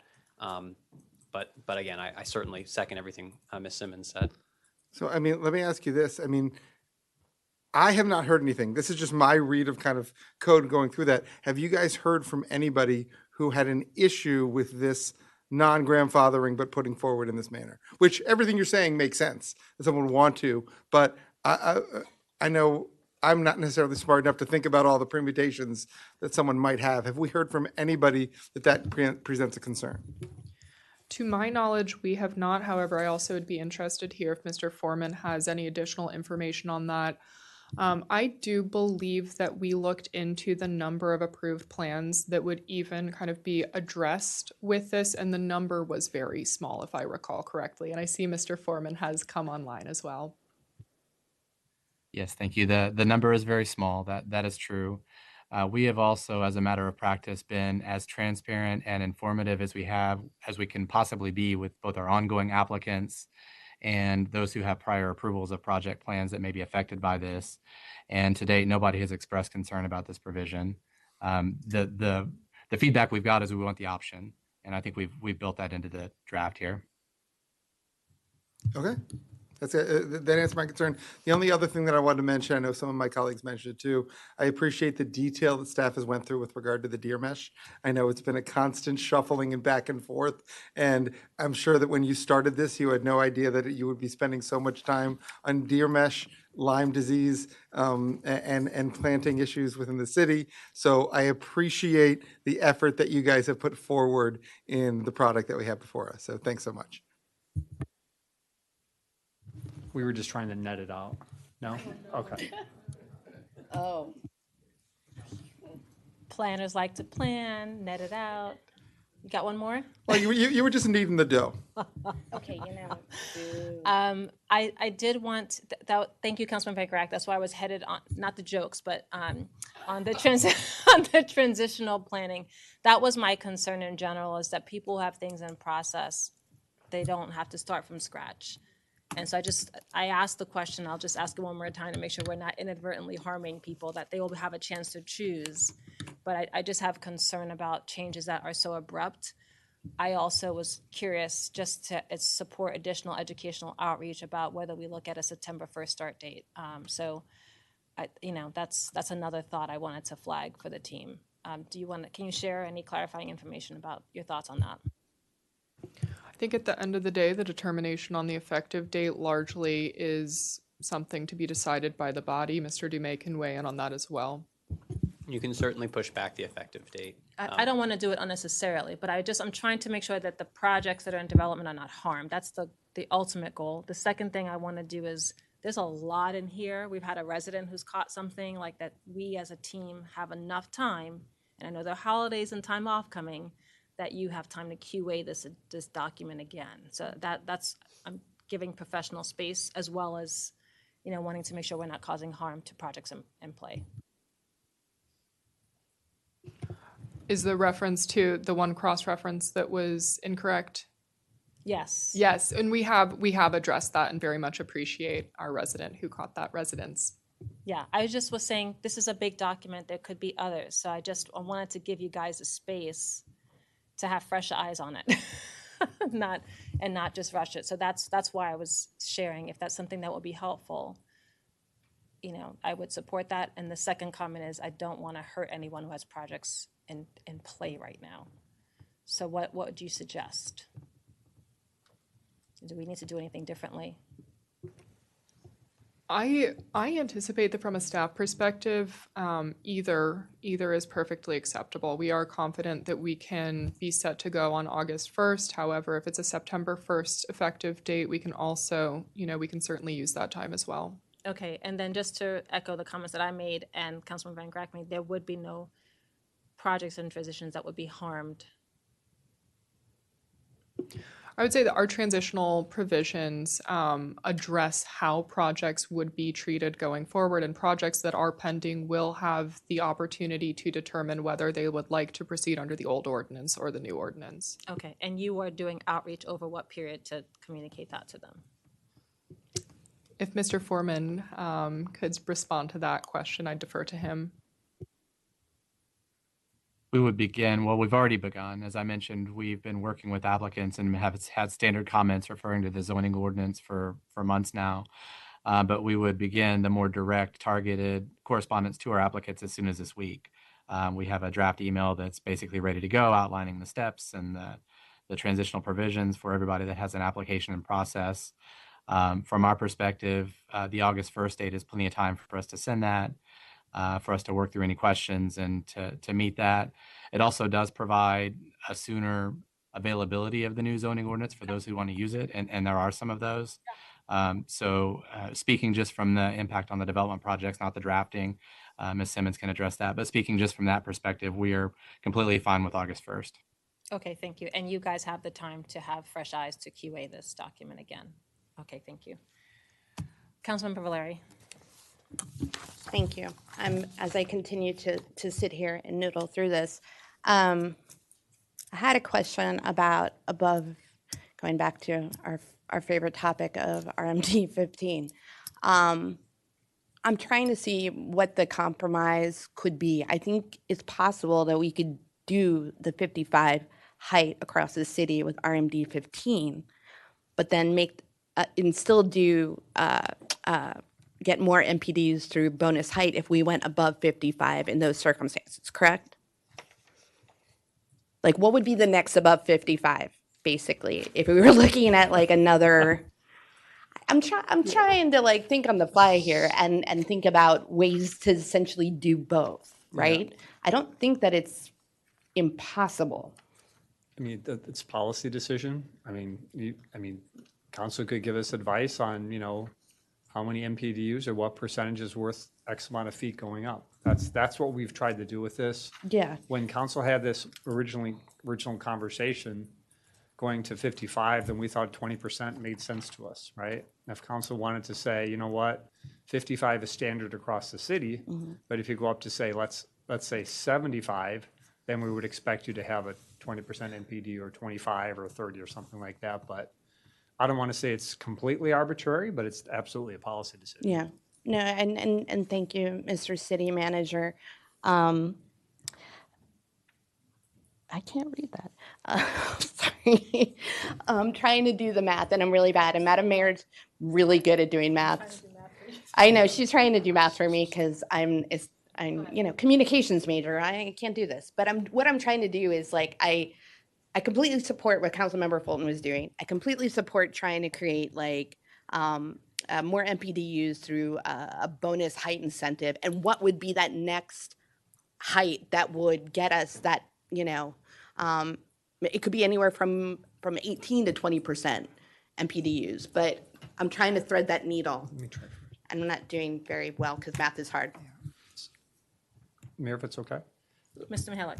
So I think it's interesting. This is both a land use decision, right? Mhm. Clearly tonight zoning, but at the same time, it's also a critical affordable housing decision.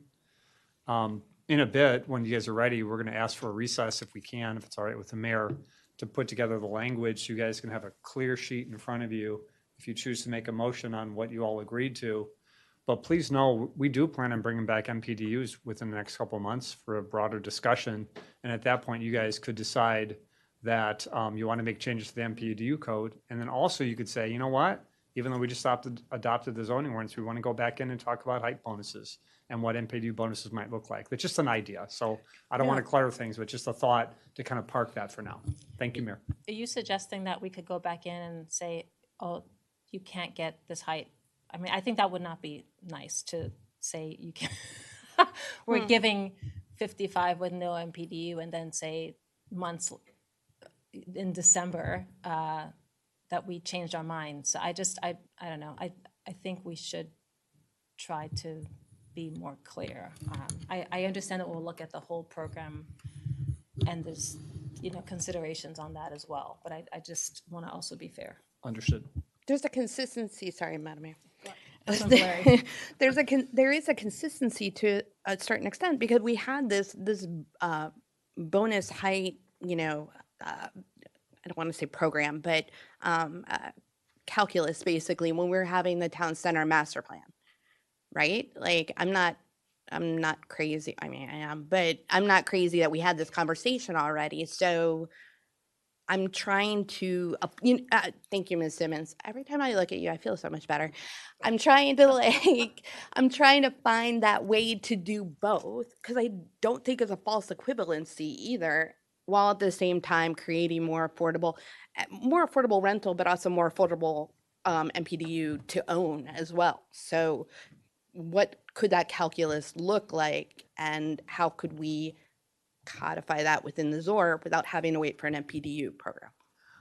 I think it's an Works. excellent question, and I really appreciate the intent. I think what you're going to find with the RMD 15 is that because it functions differently than our mixed-use zones, where the limiting factors are your setbacks and your height, in the RMD 15, you have density and height, and the setbacks as well. But the limitation really, I think, in going above 55 feet, it's not to say that that would not be impactful, but I think you're going to hit the limitations of the 15 dwelling unit per acre requirement, so that going significantly above that it simply might not do what you would like for it to do, because you're still limited in terms of density.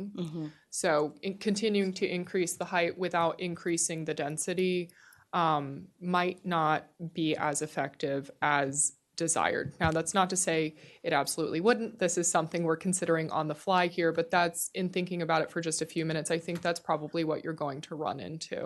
I could, and thank you for that. I could definitely appreciate that. Then what would prevent the increase in density? I know I understand at that point. I mean, it's just different than the mixed use zoning, because we're not looking at that mixed, But what would the kind of shift look like in terms of density, and why would we not also then do that? Absolutely. Sorry, can I just also, just to give everyone time, because sometimes it helps to step away from a conversation and come back to it. And I know you have language regarding, I still have on our list the entrance issue, and you want it sometimes. So I'm wondering if we might take a quick break, if everyone's okay with that, and then staff can do some noodling and come back to us with some of the suggestions that you're talking through, just to give you some professional space to convene. If I could just check over, any other broader issues, though? I think we covered it. Okay. Yeah. If you could just give us 10 minutes, we'll come up with some language and bring it back. Okay, that sounds good. And can I just ask a question, just because you have staff waiting? Colleagues, it is now 10:22. Do you want to start the landlord-tenant? Guys, just, I want to get it down. okay. Yeah, so just want to make sure, because I want to make sure if we're holding staff that we're having that conversation. Yes. Why not? Okay, so I'm hearing different things. Dr. Miles? Okay. Councilman Fulton? Sure. Councilman Valeri? Okay. And you all, Councilmember Jackson, Councilmember Shaw is a no. All right, let's, Dr. Miles, go ahead. I think given how much we're behind right now, I think giving staff time to come back with some remarks, I would hope we can get through it, but our precedent is just not looking good. And I don't think our brains are going to work. I'm on my second thing of caffeine. Like, I'll be good, but I just don't think it's good for process. So unless we're really focused, I think it's unlikely, and we'll get to other piece, but, I'm willing to try to be focused. That's all. Thank you. Councilman Fulton? I just agree with Dr. Miles. Like, I'd like to be able to get through it, but it's not good for anyone to do this much past like 11:30. So if we don't realistically think we can be done by then, I don't know. I'm going to say this as a compromise. Perhaps we take a 10-minute break, come back and finish this, and we allow ourselves to go to 11:30, and that's it. We cut it off as to wherever we are on landlord tenant. Are you guys good with that? Does that accomplish the? We could bring it back too. Yeah, we could. Yeah. Councilmember Shaw, you had a comment. Yeah, I just want to make sure that we're all in the right state of mind when we're doing landlord I agree. tenant, because this is a really important piece that we're doing, and I want to make sure that we're providing, the right type of changes. Additionally, can you just remind me of the effective date for that, the landlord tenant code? Councilman, see, this is getting late. City If you manager. don't mind me suggesting, we're kind of getting to the next topic, so we'll explain that when we describe the code. I'm happy to do that, the effective date. But if you could share that now, it would be helpful. Typically, it's 30 days after adoption of the ordinance. The other, okay, so the other thought, let's just take a 10-minute break and come back, but I do want to just note that we also have July 6th if we need it. Yeah, I So- think Councilmember Grant Grack and then me. Go ahead. No, I think he's agreeing with. Go ahead, Councilman Van Grack. Oh, that's what I was saying all along. I've all along said We we all- should not be taking July 6th off the record, Yeah. off the calendar, but. I've all along felt that, given what we have here, that July 6th taking off the calendar wasn't a good idea, but Yeah, I'll leave it and at that. we- It's up to the body. We did previously say that if we needed the time, we would take July 6th back, so that is consistent with our comments, but after the break, we will talk to staff, because I don't know if people have made other plans. Councilmember Jackson? Okay, all right, we're taking a break. Thanks, guys.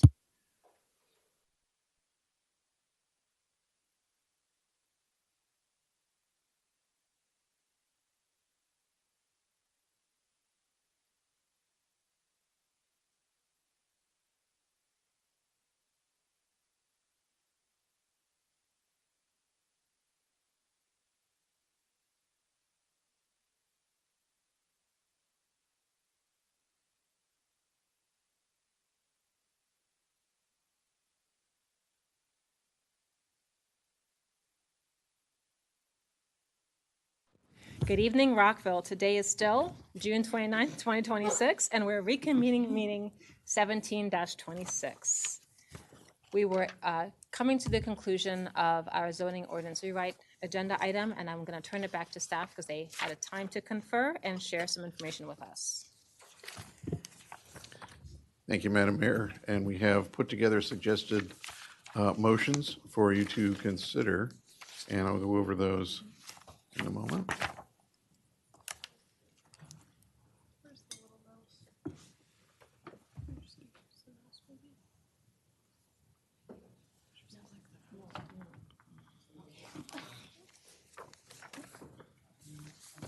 We just want to build up the suspense. is That's all. okay. That's okay.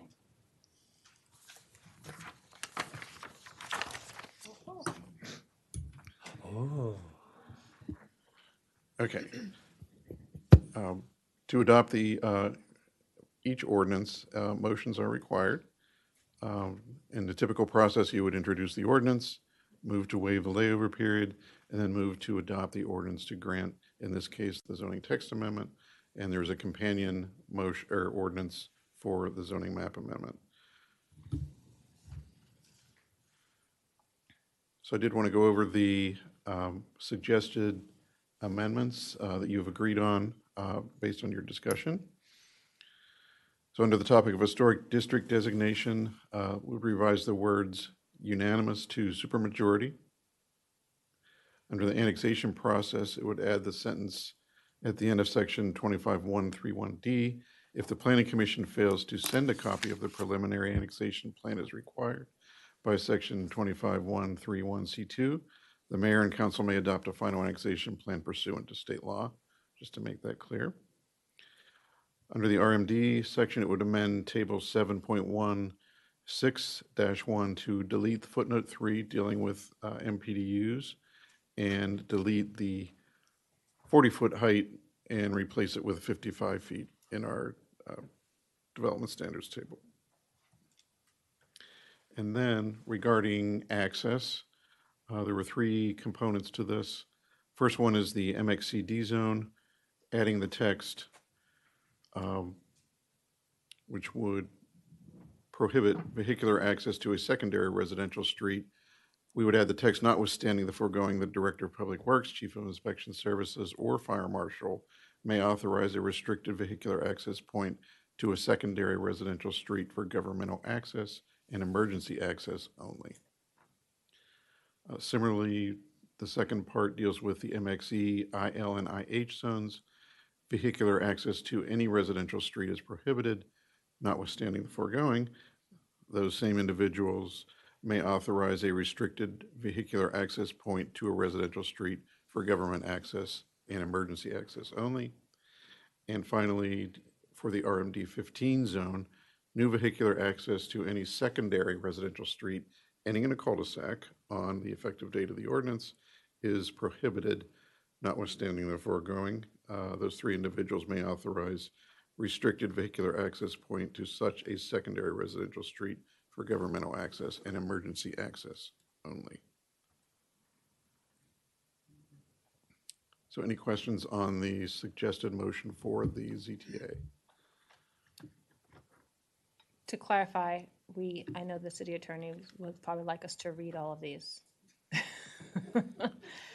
And are you anticipating that obviously we're going to do the introduction and the waive the layover period separately, but that we read it all together to do one motion? Okay, all right. Team, who wants to introduce the ordinance? Councilman Van Graag. Madam Mayor, I introduce the ordinance. Thank you. Team, who wants to waive the layover period? Dr. Miles. Madam Mayor, I move to waive the layover period. Councilmember Jackson, seconds. Who wants to move to adopt the ordinance? Oh, yeah, sorry, I'm getting excited. See, it's after 11. All those in favor, please raise your hand and say aye. Aye. All right, now we need a motion to adopt the ordinance. Please read. Councilmember Fulton. I move to adopt the ordinance to grant zoning text amendment TXT. Mike, please. I move to adopt the ordinance to grant zoning text amendment TXT 2026-00271 as amended to repeal and replace City Code Chapter 25 titled Zoning Ordinance. Including revise the words "the unanimous" to a supermajority in section 25.11.1.2H. Add the following sentence to the end of section 25.1.3.1D, quote, "If the Planning Commission fails to send a copy of preliminary annexation plan as required by section 25.1.3.1C2, the mayor and council may adopt a final annexation plan pursuant to state law," end quote. Amend table 7.1.6-1 to delete footnote 3 and delete 40 feet and replace with 55 feet. Oh my God. Revise section 25.8.2.2B1 to, quote, "In the MXCD zone, vehicular access to the secondary residential street is prohibited. Notwithstanding the foregoing, the Director of Public Works, Chief of Inspection Services, or Fire Marshal may authorize a restricted vehicular access point to a secondary residential street for governmental access and emergency access only," end quote. Revise section 25.8.2.2B2 to, quote, "In the MXE I-L and I-H zones, vehicular access to any residential street is prohibited. Notwithstanding the foregoing, the Director of Public Works, Chief of Inspection Services, or Fire Marshal may authorize a restricted vehicular access point to a residential street for governmental access and emergency access only," end quote. Revise section 25.8.2.2B3 to, quote, "In the RMD 15 zone, new vehicular access to any secondary residential street ending in a cul-de-sac on the effective date of the ordinance is prohibited. Notwithstanding the foregoing, the Director of Public Works, Chief of Inspection Services, or Fire Marshal may authorize a restricted vehicular access point to such a secondary residential street for governmental access and emergency access only." Do we have a second? Councilmember Valeria, second. All those in favor, please raise your hand and say aye. Aye. Councilmember Fulton, that was excellent. Thank you very much. And also, I want to say thank you to staff and thank you to all the residents who provided input. I know we tried to make a number of changes that met the needs of our community. We made some compromises, but we have a draft now, and we have the map amendment coming up next. But I just want to say thank you to everyone who was included in this process, and there are many people. I also thank the Planning Commission because they did a lot of work too. All right. We can remove that paragraph story motion. I appreciate it. Thank you. Thank you. Okay. For the listening public, before we move on to the next agenda item, I want to note that we are planning to remove item C, adoption of an ordinance to amend Chapter 18 of the Rockville City Code entitled Mayor and Council Rental Facilities and Landlord-Tenant Relations to July 6th. So I just want to flag that, in case anyone is listening. Well, could we potentially try to get it today? No. Oh, okay. I've already checked. Okay. Okay. It is 11:12. All right. I appreciate all of my colleagues' opinions, and we listened to each other and made a decision. Thank you. Okay, we tried. We're now moving on to the potential adoption of an ordinance to approve the map amendment application, map 2026-00126, a comprehensive map amendment to implement the zoning ordinance rewrite, including zoning recommendations in the Rockville 2040 Comprehensive Plan and the Town Center Master Plan, Mayor and Council of Rockville as applicants. Welcome back to our esteemed panel, Holly Simmons and Jim Waslick. Thank you, Madam Mayor, members of the council. We have nothing further to add on this topic. Thank you very much. And can you just explain to the listening public how this relates to the previous agenda item? So the prior agenda item was for the zoning text, in other words, the law that governs zoning in Rockville. This will implement a brand-new zoning ordinance, zoning map that implements the zoning ordinance so that when you can check to see what a property is zoned, it will be completely updated. Excellent, thank you. Who wants to introduce? Councilman Valeri? Madam Mayor, I introduce the ordinance. Can you please read it? I'm sorry. That's what I did. Oh, you don't want us to read this whole thing? Madam Mayor, you've already Okay, listed the perfect. agenda items, so this should be fine. Okay, all right. We have two different documents here. All right, who wants to move to waive the layover period? Councilmember Jackson. I move to waive the layover period. Do we have a second? Dr. Miles. All those in favor, please raise your hand and say aye. Aye. Okay, all right. Who wants to move to adopt, and it's not as long as the last one? Councilmember Fulton, you're off the hook if you'd like to be. I'll read it. Councilmember Valeri. Madam Mayor, I move to adopt the ordinance granting comprehensive map amendment application MAP 2026-00126 as amended. Thank you. Do we have a second? Councilman Van Grack seconds. All those in favor, please raise your hand and say aye. Aye. It is unanimous. Congrats. I feel like there should be confetti going. I know this is a major career milestone for many of you who have worked on this, and just want to say congratulations and thank you. Absolutely. Thank you all very much. Okay, we're now moving on to agenda item 13, mock agenda. We reviewed it this morning, but we have made an addition to July 6th to have that as a meeting date. And Mr. Mihalik will be updating the website along with the city clerk in Correct. short order. Perfect, thank you. Old new business. Okay, all right. Okay, thank you. Councilman Valeri? I'm ready for the motion to adjourn. Okay. I just wanted to note that I've heard some feedback about the sound quality in this room for people who have hearing concerns. I just want because it's been raised as well as accessibility. The team is working on it to improve both hearing accessibility as well as physical accessibility to people who are using mobility devices to be able to be at the dais, at the podium. Mr. Mihalik, is that correct? That's absolutely correct. All right, we have heard you all in the community. We appreciate you, and thank you for helping us to address this, Mr. Mihalik. Does anyone want to make the motion to adjourn? Councilman Valeri, do we have a second? I move that we adjourn. Do we have a second? Councilmember Jackson, all those in favor, please raise your hand and say aye. Aye. Excellent, thank you.